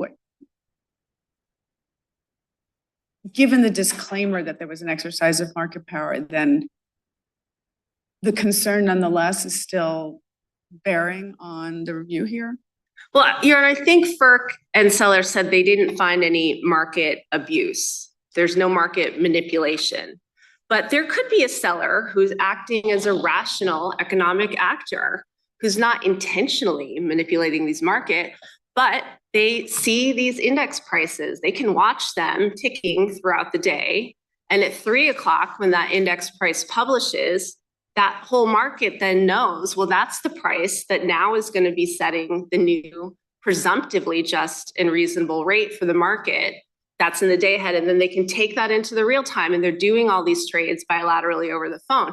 So it's a completely different construct here. FERC has conflated its ex post ongoing duty to monitor indices and markets for market abuse with what it's supposed to be doing here, which is determine if these prices are just and reasonable in the first instance. And its concern here is that over $1,000 per megawatt hour, they're not convinced that that the market's free of potential market power. And that's the work that FERC needs to do here to explain why it's reasonable to just point to this index where it hasn't even looked at, well, who's in the index? How many sellers were there? Is it true that if one seller has 80% of the sales that day, it's not necessarily exhibiting market power in the usual construct because these are not generators, they're seller marketers. But that, I think, just collapses back onto FERC needs to explain why it's appropriate to use the indices in this context. And I would like to reserve some time for rebuttal. So I don't know if there are more questions. You want to talk about standing now? Sorry? You want to talk about standing now? I am happy to talk about standing, Your Honor. Now, I think I explained a little earlier that it's an indisputable fact that the California wholesale electricity prices are very much influenced by the prices that are consummated in the WEC indices. So what is the harm here? The harm is that California ratepayers are harmed by FERC's flawed implementation here of the index-based framework, which I just laid out. And FERC's orders have given sellers this playbook for how they can— harmed because they're harmed right now, or they're going to be harmed in the future? Both, Your Honor. The California ratepayers are harmed as soon as the market runs, when the market is infected and inflated by these unjust and unreasonable prices that sellers are able to capture on these days when they've been able to predict that there's going to be tight supply. And they know, the Salt Lake River Project pointed out in its comments below, that utilities are price takers on these days. They need to keep air conditioning on for the health and safety of their consumers. So the harm is that these index prices don't just set the prices in these contracts, they are amplified throughout the whole WEC and throughout California. And we put in our declarations or affidavits rather, demonstrating, for example, that San Diego Gas and Electric has contracts whose prices settle at the index price. And so when that index price is unjustly high, and the court needs to assume for purposes of standing that we're correct, that sellers can get these unjust prices, then that's directly impacting and raising California's wholesale rates. California utilities also buy a lot of power in the WEC spot markets. So we're harmed when these markets run. It doesn't require any further action by FERC. It doesn't require FERC to issue an order. The effects are felt throughout this competitive market. And so we think this establishes a clear— So how many utilities, sorry, Adrian, how many utilities that you regulate in California had prices directly affected at the time by, sure what the right time frame here is, FERC allowing, what ended up being FERC allowing these prices? Well, Your Honor, I think, You mentioned one, San Diego. so has there been That's one under your jurisdiction? sorry? Is the San Diego one under your jurisdiction? Yes, San Diego Gas and Electric is regulated by the California Commission, as is Pacific Gas and Electric and Southern California Edison. So while those utilities were not specific counterparties to any of the transactions on review here, the San Diego contract was priced relative to the index. So the high index prices on those days flowed through to what it paid the power providers, and that's in the Keto declaration that we submitted. Would it get a refund? So no, and there's no ability. So this is the reason why California, the consumer petitioners have referred the court to the competitor standing doctrine, because I think those cases establish that where an agency has taken an action that's really lifting a restriction on the markets and it's affecting the prices in those markets, that you don't have to wait. The stage has been set for cognizable injuries, and that's why a competitor doesn't have to wait until that harm actually happens. Here, I think it's just economics 101. The fact that Californians won't get refunds for San Diego's contracts that were infected by these inflated prices just proves our redressability. What we're asking is for the court to remand this case to FERC so that FERC can restore the status quo, so that FERC can make sure sellers understand that when they come in with this index-based framework, it won't be enough to just point to an index price and, hey, maybe just one seller that day was really dominating that price and was able to drive it up. That's going to be restoring the status quo here, and the expectation that the sellers need to demonstrate why these rates really are just and reasonable. And we're asking the court to do that before FERC tilts this playing field. So your redresses that it's remanded to FERC, say, under your theory, to provide, not necessarily to throughout the index, just to provide more explanation of why it relied on this index, right? The failure of explanation. Not necessarily, Your Honor. As a matter of law, FERC could not have relied on this index. No, we're not contending that FERC can't make this index-based framework work. No, I mean, the index it relied on here. Particular one. Right. I'm sorry, I wasn't quite following. So for the days at issue here. Right. This Mead, whatever the other name is, Mead index. Reason as a matter of law could not have relied on it. I had understood your argument to be that FERC did not explain sufficiently why it was reasonable to rely upon it, given sort of the context of the prices above the index itself. Which is it that you're saying? I think it's that FERC did not evaluate the data, the transactions at a case-by-case basis, as it said that it would do. And because That's a failure of explanation. Well, it's a failure of analysis. It's a failure but it's something they of can evidence. On remand and still come to the same answer they did here. I don't think that that's likely, but FERC will have to look at what I think happens. it's likely, but you don't think there's any legal barrier to them coming to that outcome. They'd have to do more analysis under your theory, and would have to be reasoned analysis. Not everyone always agrees with reasoned analysis, but this is a failure of explanation and analysis that they could correct on remand and still come to the same outcome. Our redressability will be achieved by FERC looking at the index prices. And if those prices that set that index were not just and reasonable, then that means this whole construct falls apart for those 2 days. And I just want to point out one thing I still want to understand how you're redressed. So all you're asking for here, tell me if I'm wrong, but all you're asking for here is a remand for FERC to do more analysis and explanation, but that would not preclude it from, it might not, it could change its mind for sure. But it could also just come to the exact same position it was here, or it could, maybe ask for some more information from the sellers, but it could end up in the exact same place that it did, correct? Even under your remand theory, they could end up in the same place they did with more explanation and analysis. Not quite, Your Honor. The different place they would end up would be a place where they had determined sellers' prices were in fact just and reasonable. And here, our contention is not that sellers can never charge high prices when warranted.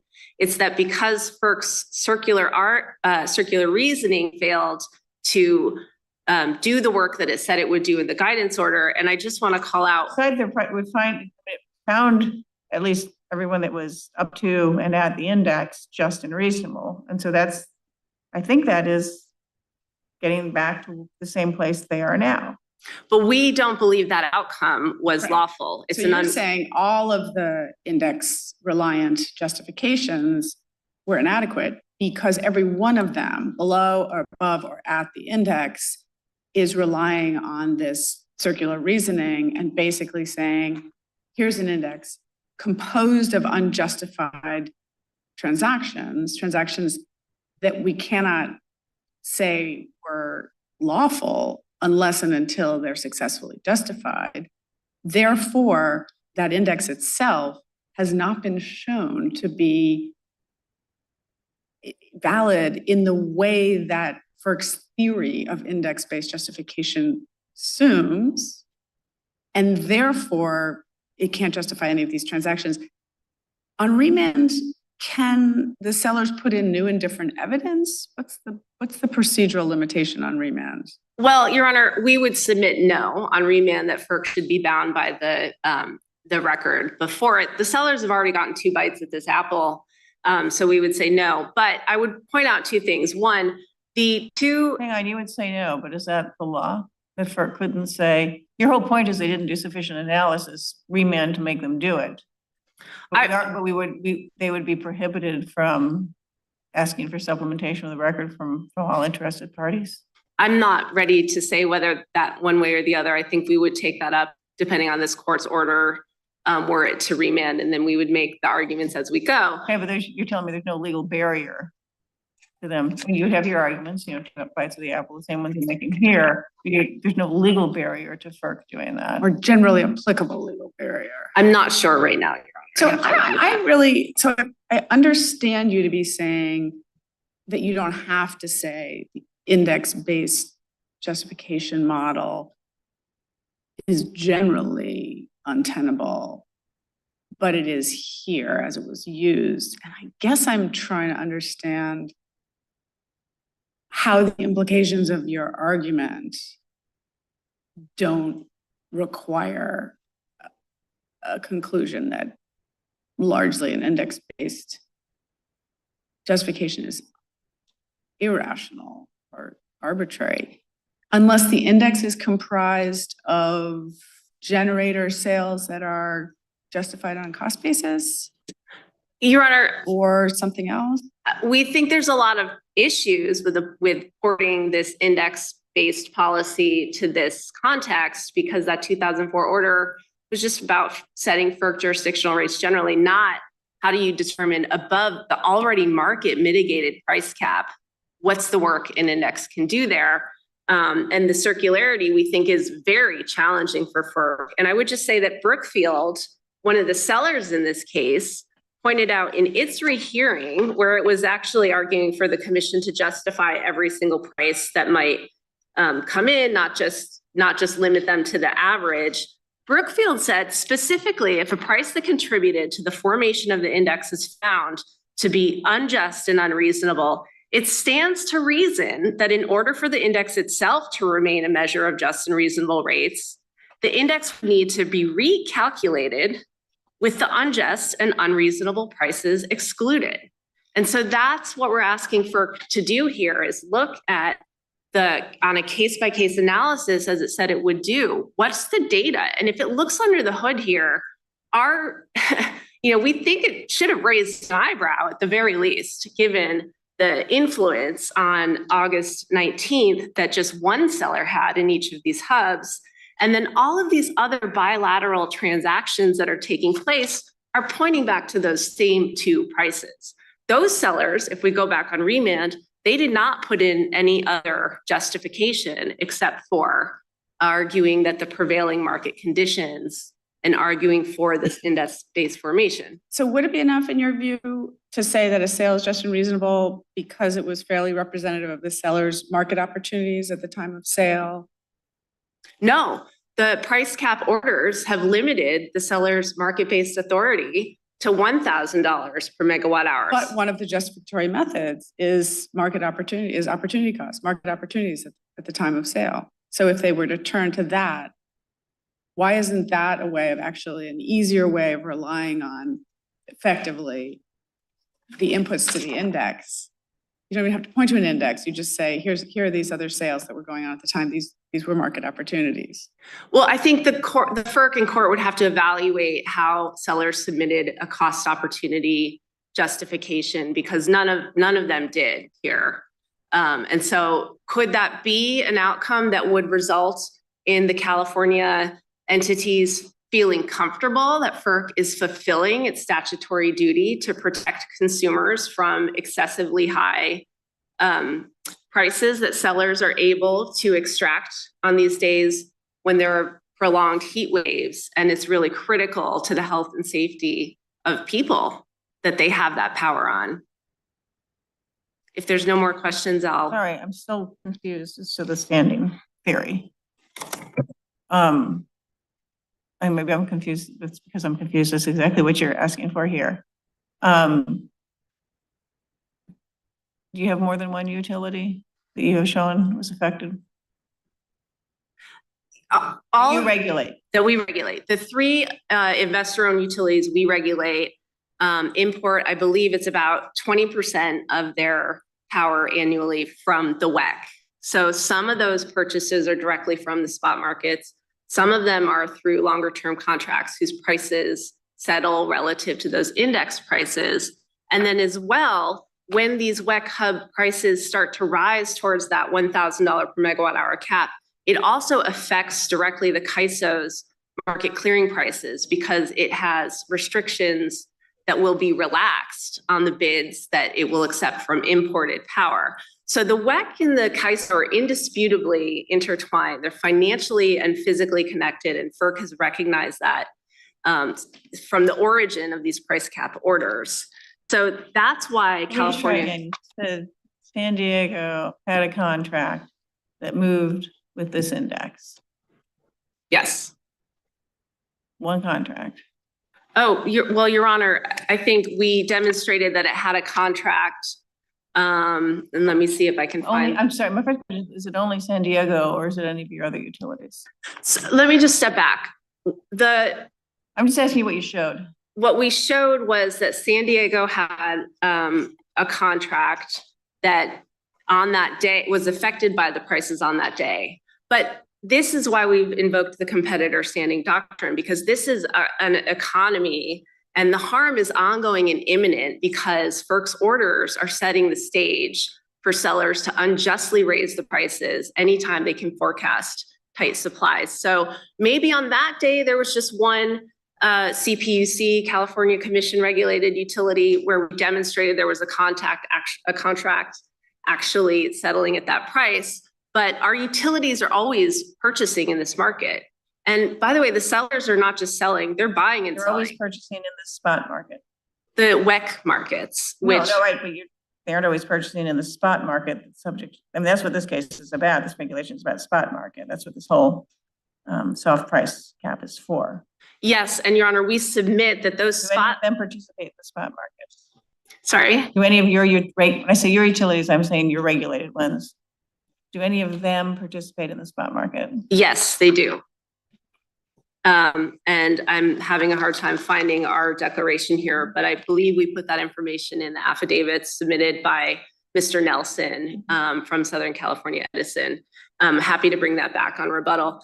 And this is economics 101. So it's the competitive landscape that FERC is now revising by essentially lifting this $1,000 per megawatt hour cap and letting sellers determine through this index price that they can see, they can affect. It doesn't require nefarious conduct. A rational actor will take these orders and try to use them to maximize their profits. And that's why we need remand now, and why our claims are redressable now, because when those markets run, it affects California directly. And you refer to the municipalities of Glendale and Burbank. Well, Your Honor, we do not regulate those utilities rates. We refer to that only to correct this statement that sellers had made, saying that no Californian was a counterparty to that contract. But that's not what we're basing our standing on. But so it's just sort of more context about how California entities, California markets, California actors are affected. And that's your, as you say, when in response to Judge Millett, stepping back and saying this is really recalibrating the sort of guardrails on the market in California as well as in the WECC. Right, because it's lifting this restriction on prices in the WEC that will affect prices that California customers pay for their wholesale. It will raise the price of wholesale electricity in California on these days. And it doesn't necessarily have to be because there's a California utility who's a counterparty to a transaction. These are interconnected and their prices move in tandem.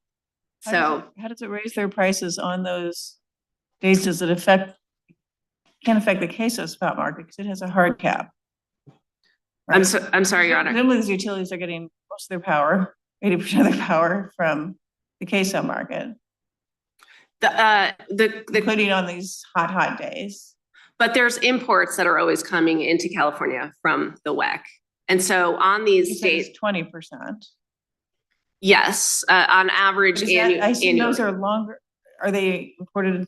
Like, I just don't know how this works. Is there like a spot import? No, the external entities can submit bids into the California market. And those bids are then subject to review and potential mitigation. The California ISO has a presumptive cap of $1,000 per megawatt hour on imports. And there are conditions when that cap might be lifted. And that is actually another. Are those conditions the same as, how do those conditions tied to the sort of index showing the FERC did here? Are they the same? It's not exactly the same.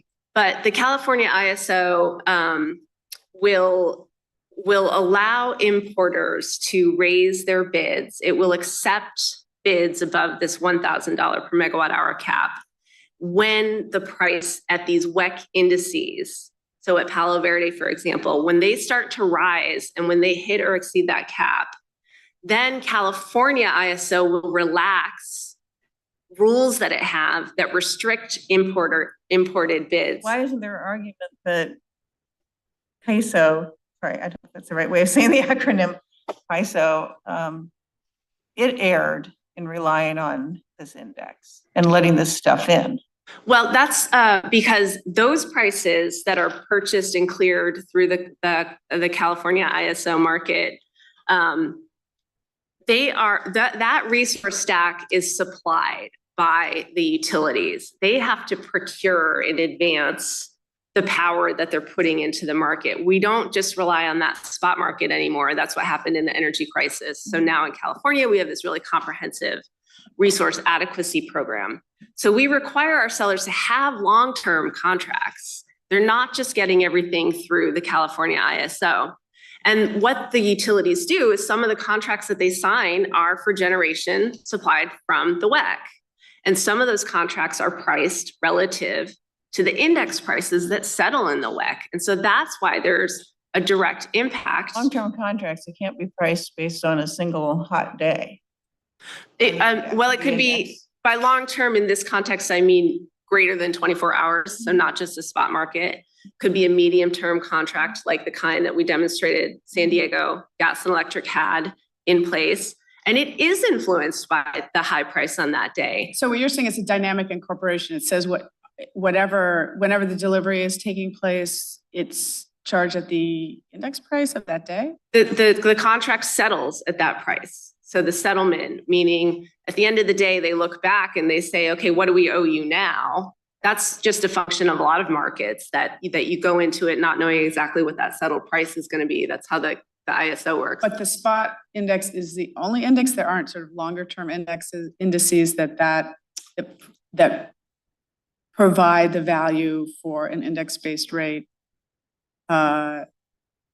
I'm not aware of any, but of course, our utilities also enter into different kinds of contracts that aren't tied to the index. Right, but you're saying it is one of them, and there are numerous ways that these prices influence.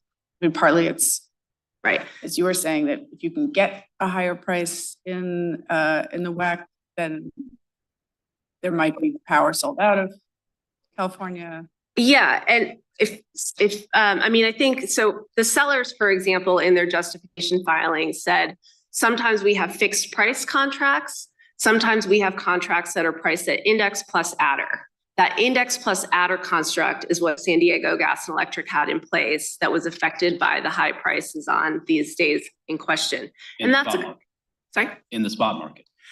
It was not a spot market purchase. It was a. But it was affected by a spot. But it was affected by the index price, the spot market that day. Can you just explain what does the secondary effect on the California ISO add to your standing argument beyond what you're already saying is enough for standing based on the primary effects within the WEC?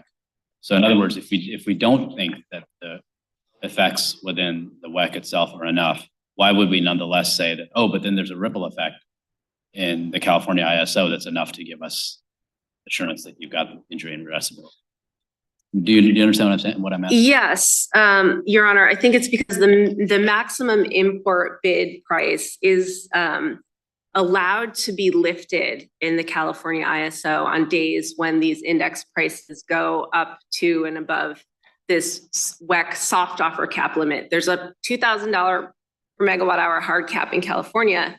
But again, we're talking about the WEC soft offer limit. So that increase is going to allow those bids to go into the California ISO at prices higher than they otherwise would have been. And because our allegation here is that those prices are unjust and unreasonable, and that needs to be taken, I believe, as true on the merits for standing purposes, then those unjust prices are influencing the settled, the market clearing price. Why isn't that California imposing a harm on itself? California has the power, presumably the authority to remove that floater, that lifted bid price tied to WEC prices if it doesn't trust that the WEC prices are really adhering to the soft cap in the way it thought that they would. Well, Your Honor, I think it just goes back to the interrelated nature of these two markets and the fact that even in the original soft cap justification order, FERC has continuously recognized that it needs to keep these price caps working in tandem and moving in lockstep because the market prices in one affect the other. So could we go back and say, well, California ISO, you should never let imports in above this $1,000 cap? I mean, I think that's a different question. But FERC has approved this construct in the California ISO, knowing full well that it has to interact in a way that's reasonable with the WEC index prices. You say that you're aggrieved by the refund orders because sellers aware of the treatment that FERC has provided here are going to charge more for electricity during times of scarcity. Why doesn't your standing argument undercut your timeliness in the sense that why shouldn't that harm to California consumers have been something that you anticipated based on the 2021 guidance and challenge at that time? Two reasons, Your Honor. First, the 2021 guidance order was a policy statement. It didn't create any legal rights or obligations. It just gave sellers the opportunity to submit supplemental filings and put in this new index-based justification. But more importantly, the guidance order actually said that FERC would do a lot more in it than FERC has done here. It required sellers to submit the index formation disclosures, which many of them did not, yet FERC nevertheless rubber stamped those. We pointed out in all of our applications for rehearing when that was in error. And it also said, well, the reason we're allowing this cost justification or this index-based framework is because we think we can tie it to some cost-based reasoning, because indexes are providing a data point on the commodity cost here that sellers are going to face. Oh, and before you can even get their sellers in paragraph 20, you have to demonstrate the relevance of that hub. FERC and the sellers have taken paragraph 20 and they have said that's all that it is. And so that's why this is not a collateral attack on the guidance order, because it's really about how FERC is implementing it. You said that before. Where is the site for FERC saying that it thinks it can tie the index-based rates and maybe the opportunity cost-based rates to some cost-based reasoning? You mentioned that. If you look at paragraph 21 on JA261. Okay. Got it. Thanks. Thank you, counsel. We'll give you a little bit of time for rebuttal. Thank you. Hear from Commission's counsel, again, Mr. Ediger.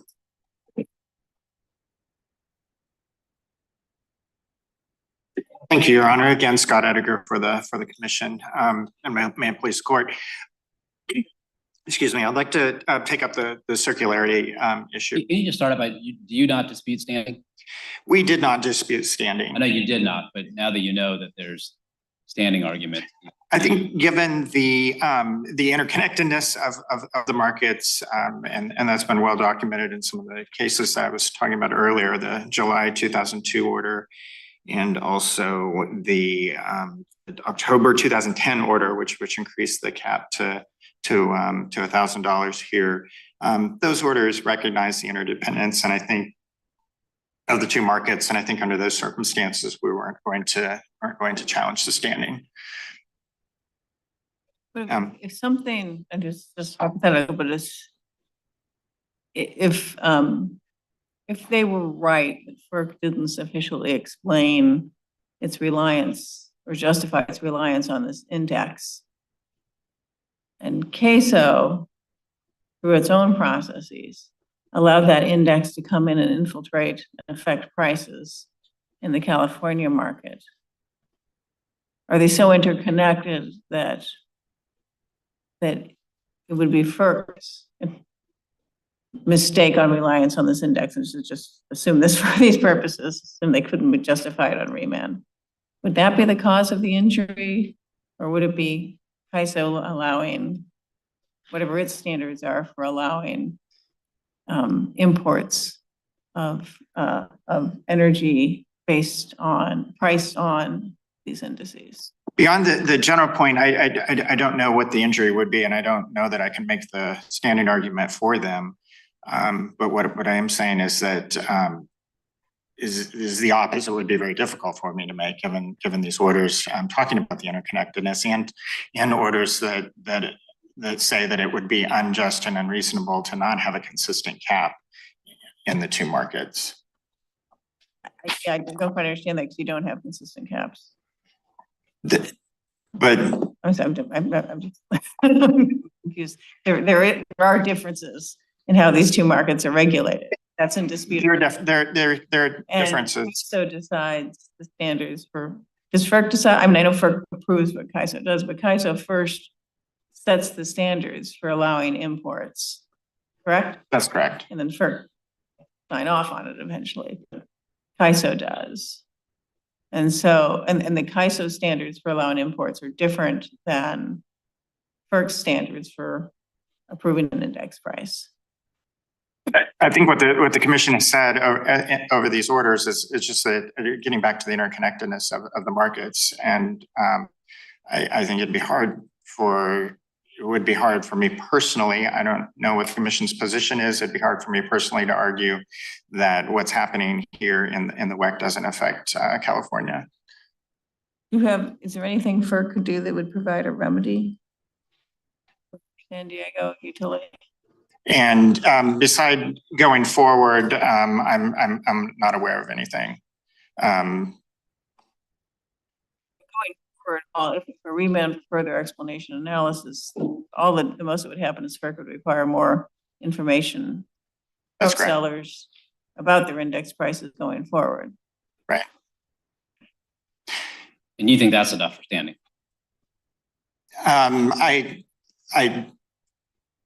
We didn't take a position on the issue, and we didn't fully develop a position on standing. I think that's obviously for the petitioners here to establish. That would seem to be enough for prospective relief, and I guess the question is retrospective, or the legal issues, I guess, are the same. Yeah, I don't know, Your Honor, but if I could. In terms of the collateral, the procedural bar, in terms of timeliness, you defend FERC's conclusion that nobody challenged the use of the index-based framework, but we would in any event still have jurisdiction to consider the merits of the arbitrary and capricious challenge, as FERC did in its guidance order. Arbitrary and capricious challenge is distinct from the broader challenge. I think we asserted, I'm not sure I understand. We asserted that that the arguments were procedural, although the commission found in the rehearing order that the issues raised by the consumer petitioners were procedurally barred because they raised them too late. They had an opportunity to raise the circularity issue in response to the guidance order and also in response to the supplemental filings, and they didn't do that. They couldn't challenge the guidance order. Council just said that was just guidance, and it's well established that doesn't support standing, and so they had to wait till it's applied, and then they're making in part arbitrary and capricious challenges to the application that wouldn't have been manifest unless and until that application occurred. I'm not sure I fully agree with that. I think they could have made the argument when the supplemental filings were made on the guidance order, and that would have given an opportunity to respond. But the point is that the circularity issue wasn't raised until rehearing, and the sellers here didn't have an opportunity to respond to that. They didn't know how FERC was going to treat it on rehearing until it did so. But the parties didn't have a chance to respond to these arguments. This is set out in the shall rehearing order, paragraph 27, JA 1205. On notice. Right? Yes. Right, but as we set out in our briefing, that the unfairness of this is that it raised an issue that the parties didn't have an opportunity to respond to. Challenge the guidance. Do you agree with them that is not the type of challenge type of order? Excuse me. They could. I don't think they could have. I think we don't see that as a final order. It was a policy statement, and right. But I think. But that's not to say that it wasn't incumbent upon them to raise the challenge and to alert the commission about the issue or what they could perceive to be the issue with the guidance order. Incumbent on someone to challenge guidance at the time it's issued before it actually is applied in a real case, in a real situation that alerts them to its injurious impact. Well, I did again go back to the rehearing order, the shall rehearing order, paragraph 27. What case precedent says, even though you can't challenge guidance orders in court, you have an obligation, things like the guidance order, non-final, purely providing guidance, statements from FERC, very, very general guidance at that, because it's not exhaustive, that they had to, at that moment, challenge, file rehearing or supplemental filing, whatever you want to call it, with FERC saying, hey, this guidance, which is not exhaustive, won't work for X, Y, and Z reasons, rather than that they're precluded from, if they don't do it then, they're precluded in a case where it's actually applied and actually used by FERC in a way that's harmful to them from raising it. Is there any case authority for that position?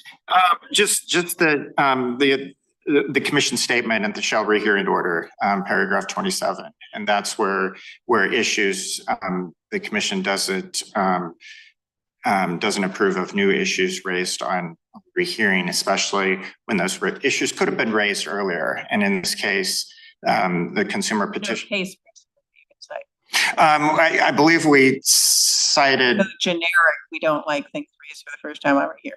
Yeah. By this particular context, where you have an order that's not challenged. I'm sorry, Your Honor, I can't cite a case, but I would just refer Your Honor to the shall rehearing order, paragraph 27.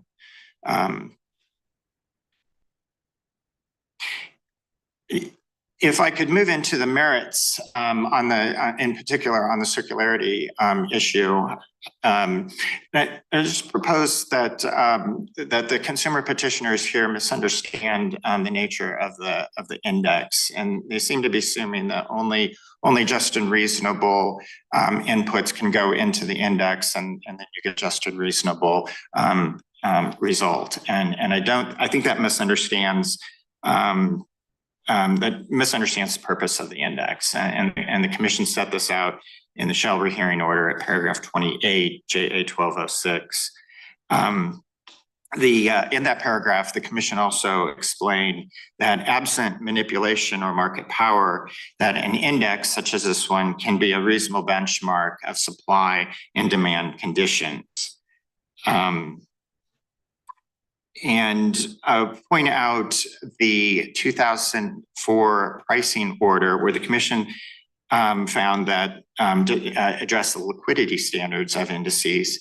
And in that order, the commission determined that liquidity goes to whether a hub is a reliable measure of supply and demand conditions.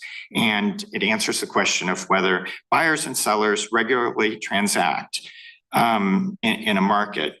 And the commission also cited particular hubs that it had found were liquid and were therefore representative of a competitive market.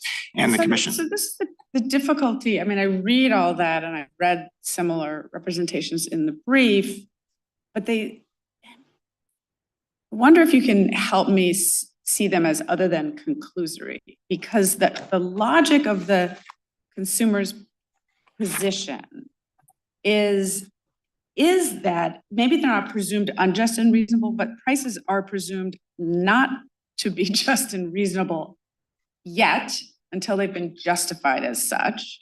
And I take it that's also your reading of FERC's orders, that something that exceeds the cap, there's a requirement of a justification filing, and only if the filing shows the prices by one method or another to be just and reasonable, then are they deemed to be just and reasonable?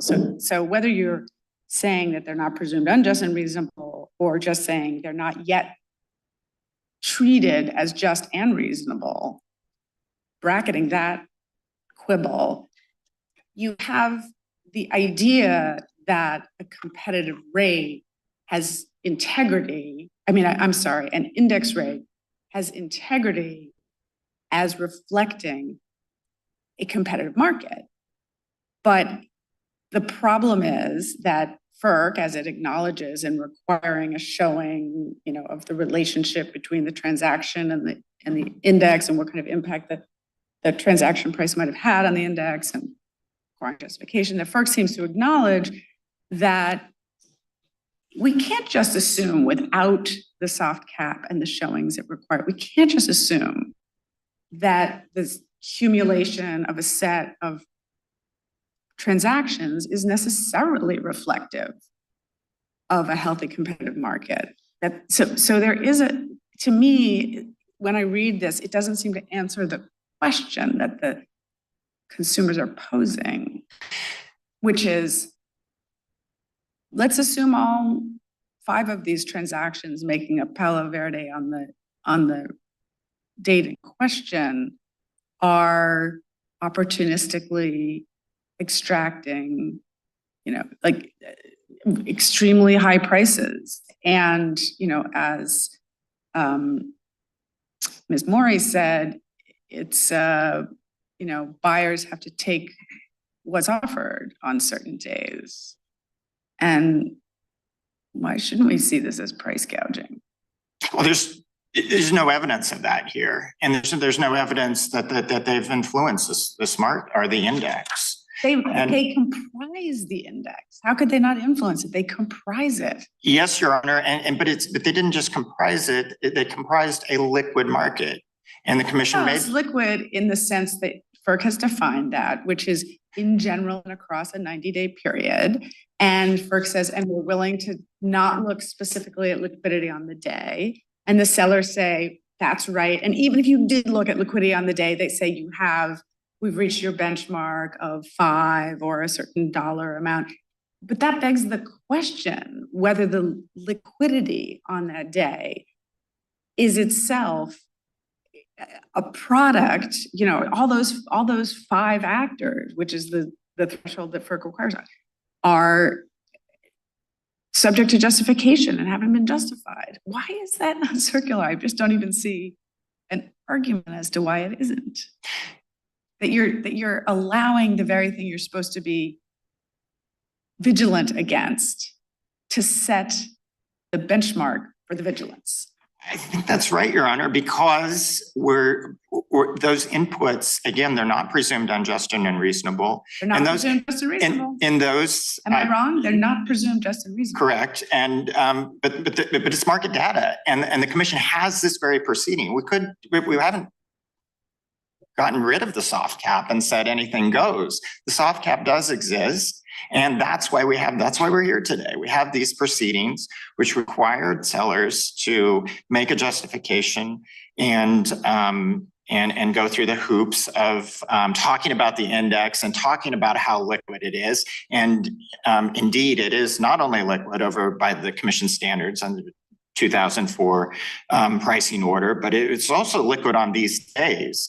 And so the natural conclusion from that is that these indices, therefore, are indicative of supply and demand conditions. And I would just add that permits, that fits into the commission's rationale here, which is the commission is required to balance something here. We're concerned about the exercise of market power when we get over the $1,000 price cap, but we also don't want to stifle the idea of market entry at times like this.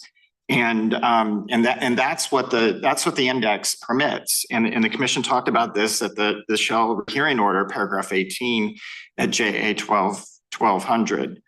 And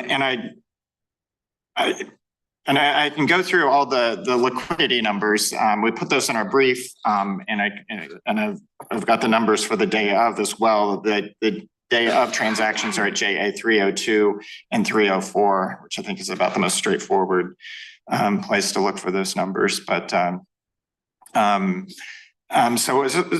so absent any evidence of manipulation of this index, I think the commission was reasonable to find that the index provided justification here. I see I'm out of time. Make sure my colleagues don't have additional questions for you. Thank you very much. Thank you,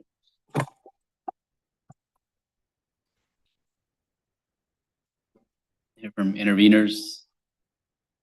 Council now. Mr. Hughes.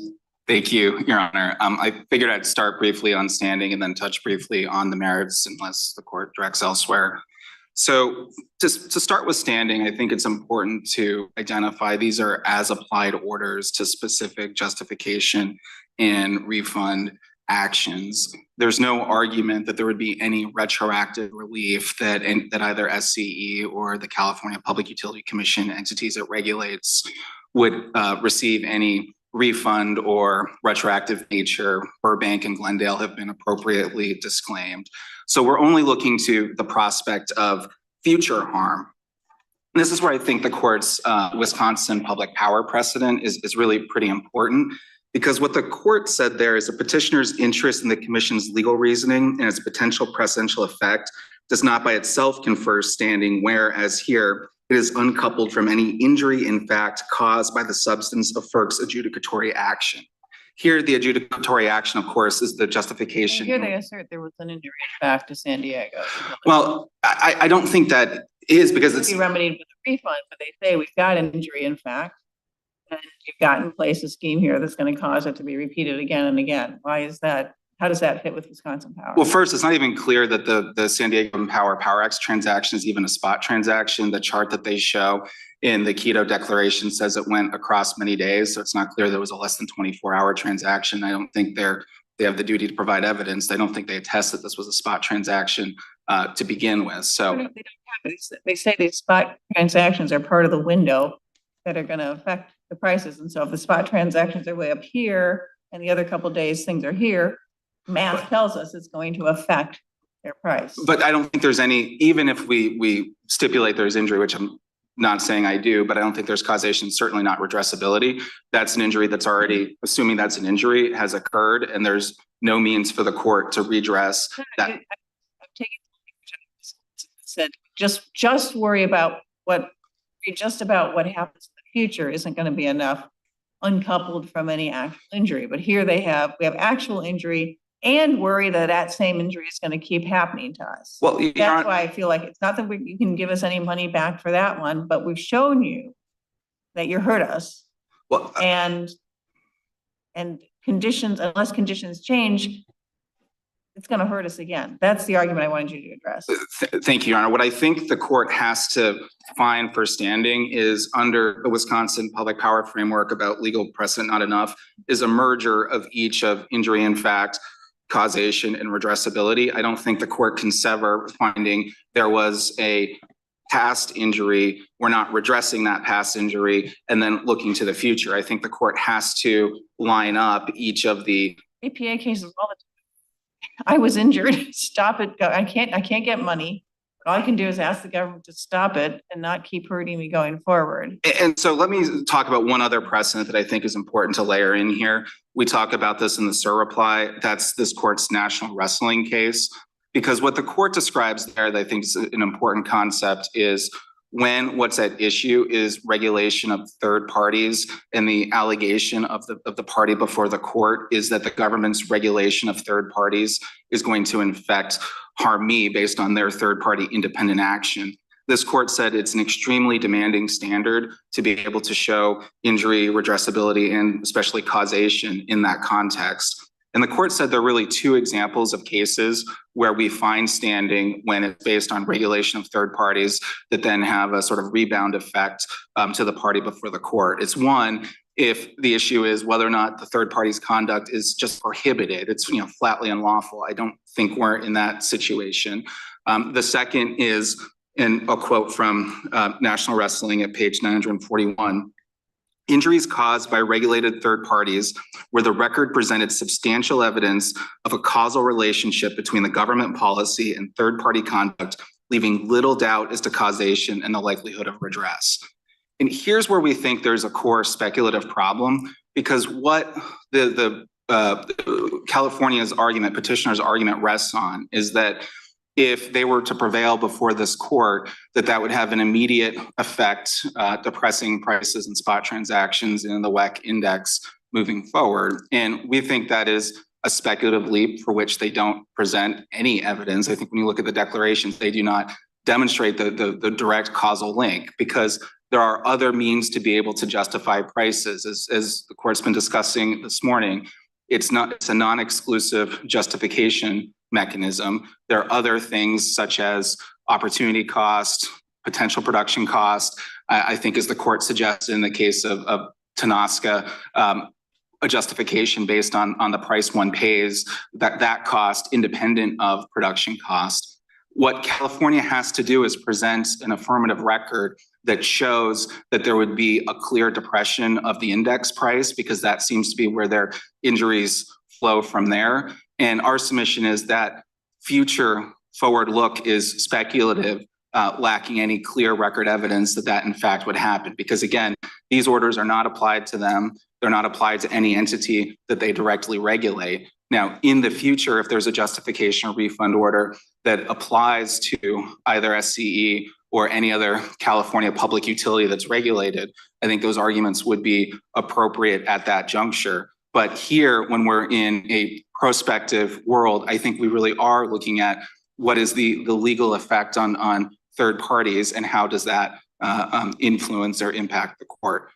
This is, I mean, it does seem to me this is like a competitor standing case and a situation in which there are markets that are admittedly intertwined, interrelated. That's the premise of FERC's regulation here and its treatment of California and the broader Western region.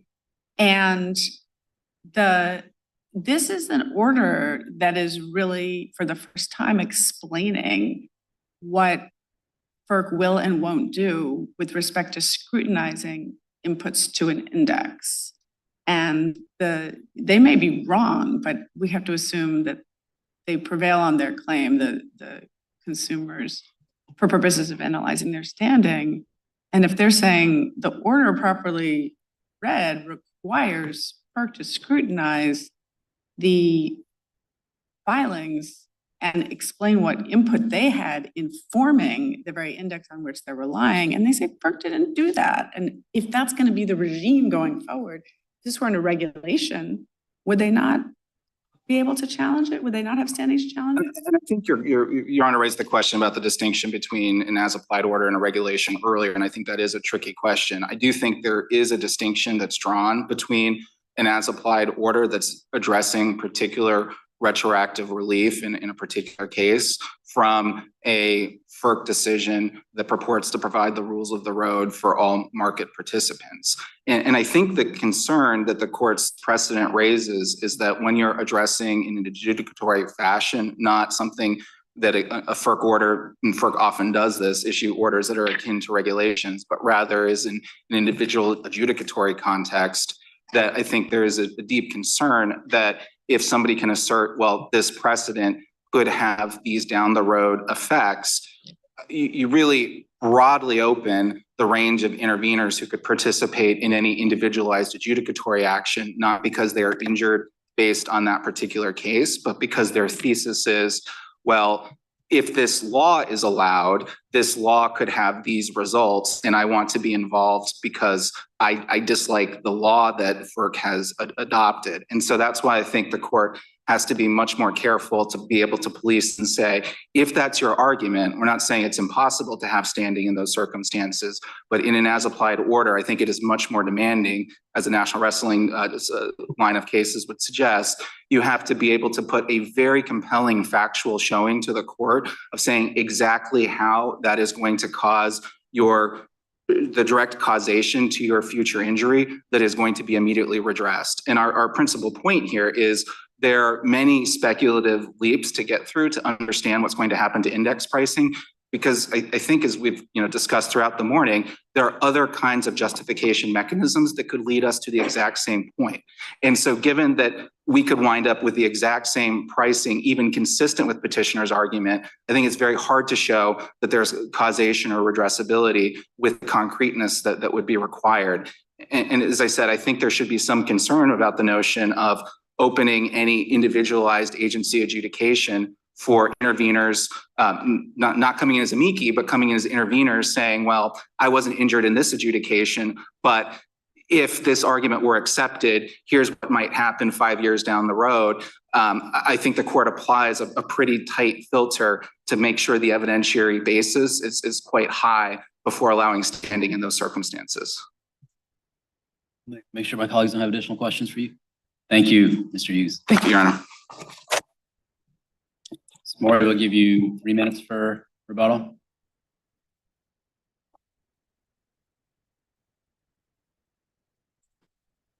Thank you. I appreciate it, Your Honor. I'd like to make a couple of corrections first to something that counsel for FERC raised. First, the circularity point was raised well before rehearing in this case. And I just would direct the court, for example, to JA 237, PG&E's comments below, where it said FERC's reasoning is circular. Shell uses trading hub prices comprised of non-justified bids now to justify its own transactions. So just want to correct that point there. We don't think there's a procedural bar. Second, counsel asserted that FERC has no evidence of price gouging here. Well, in our opening brief, we did show in confidential table 2 some very alarming cost price markups that we unearthed when we looked into the data. Of course, that's not our duty here. FERC should have evaluated the transactions underlying these index prices and the bilateral transactions. It didn't do that, or at least it didn't put it in its orders explaining the outcome. And I think this goes to a key point, which is FERC is really conflating market manipulation and abuse with potential market power. Now, there is some potential gap there, and the price cap orders already recognize that they're balancing the need for price signals for new entry with concerns that scarcity or market power might lead to unjust and unreasonable prices, which is why they've got this mitigated price cap.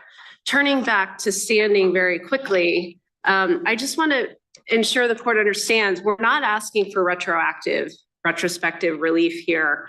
And we understand that Californians will not directly get refunds for the past days that have happened, but that doesn't mean that our claims are not redressable. What it means is that FERC's orders here are setting the stage.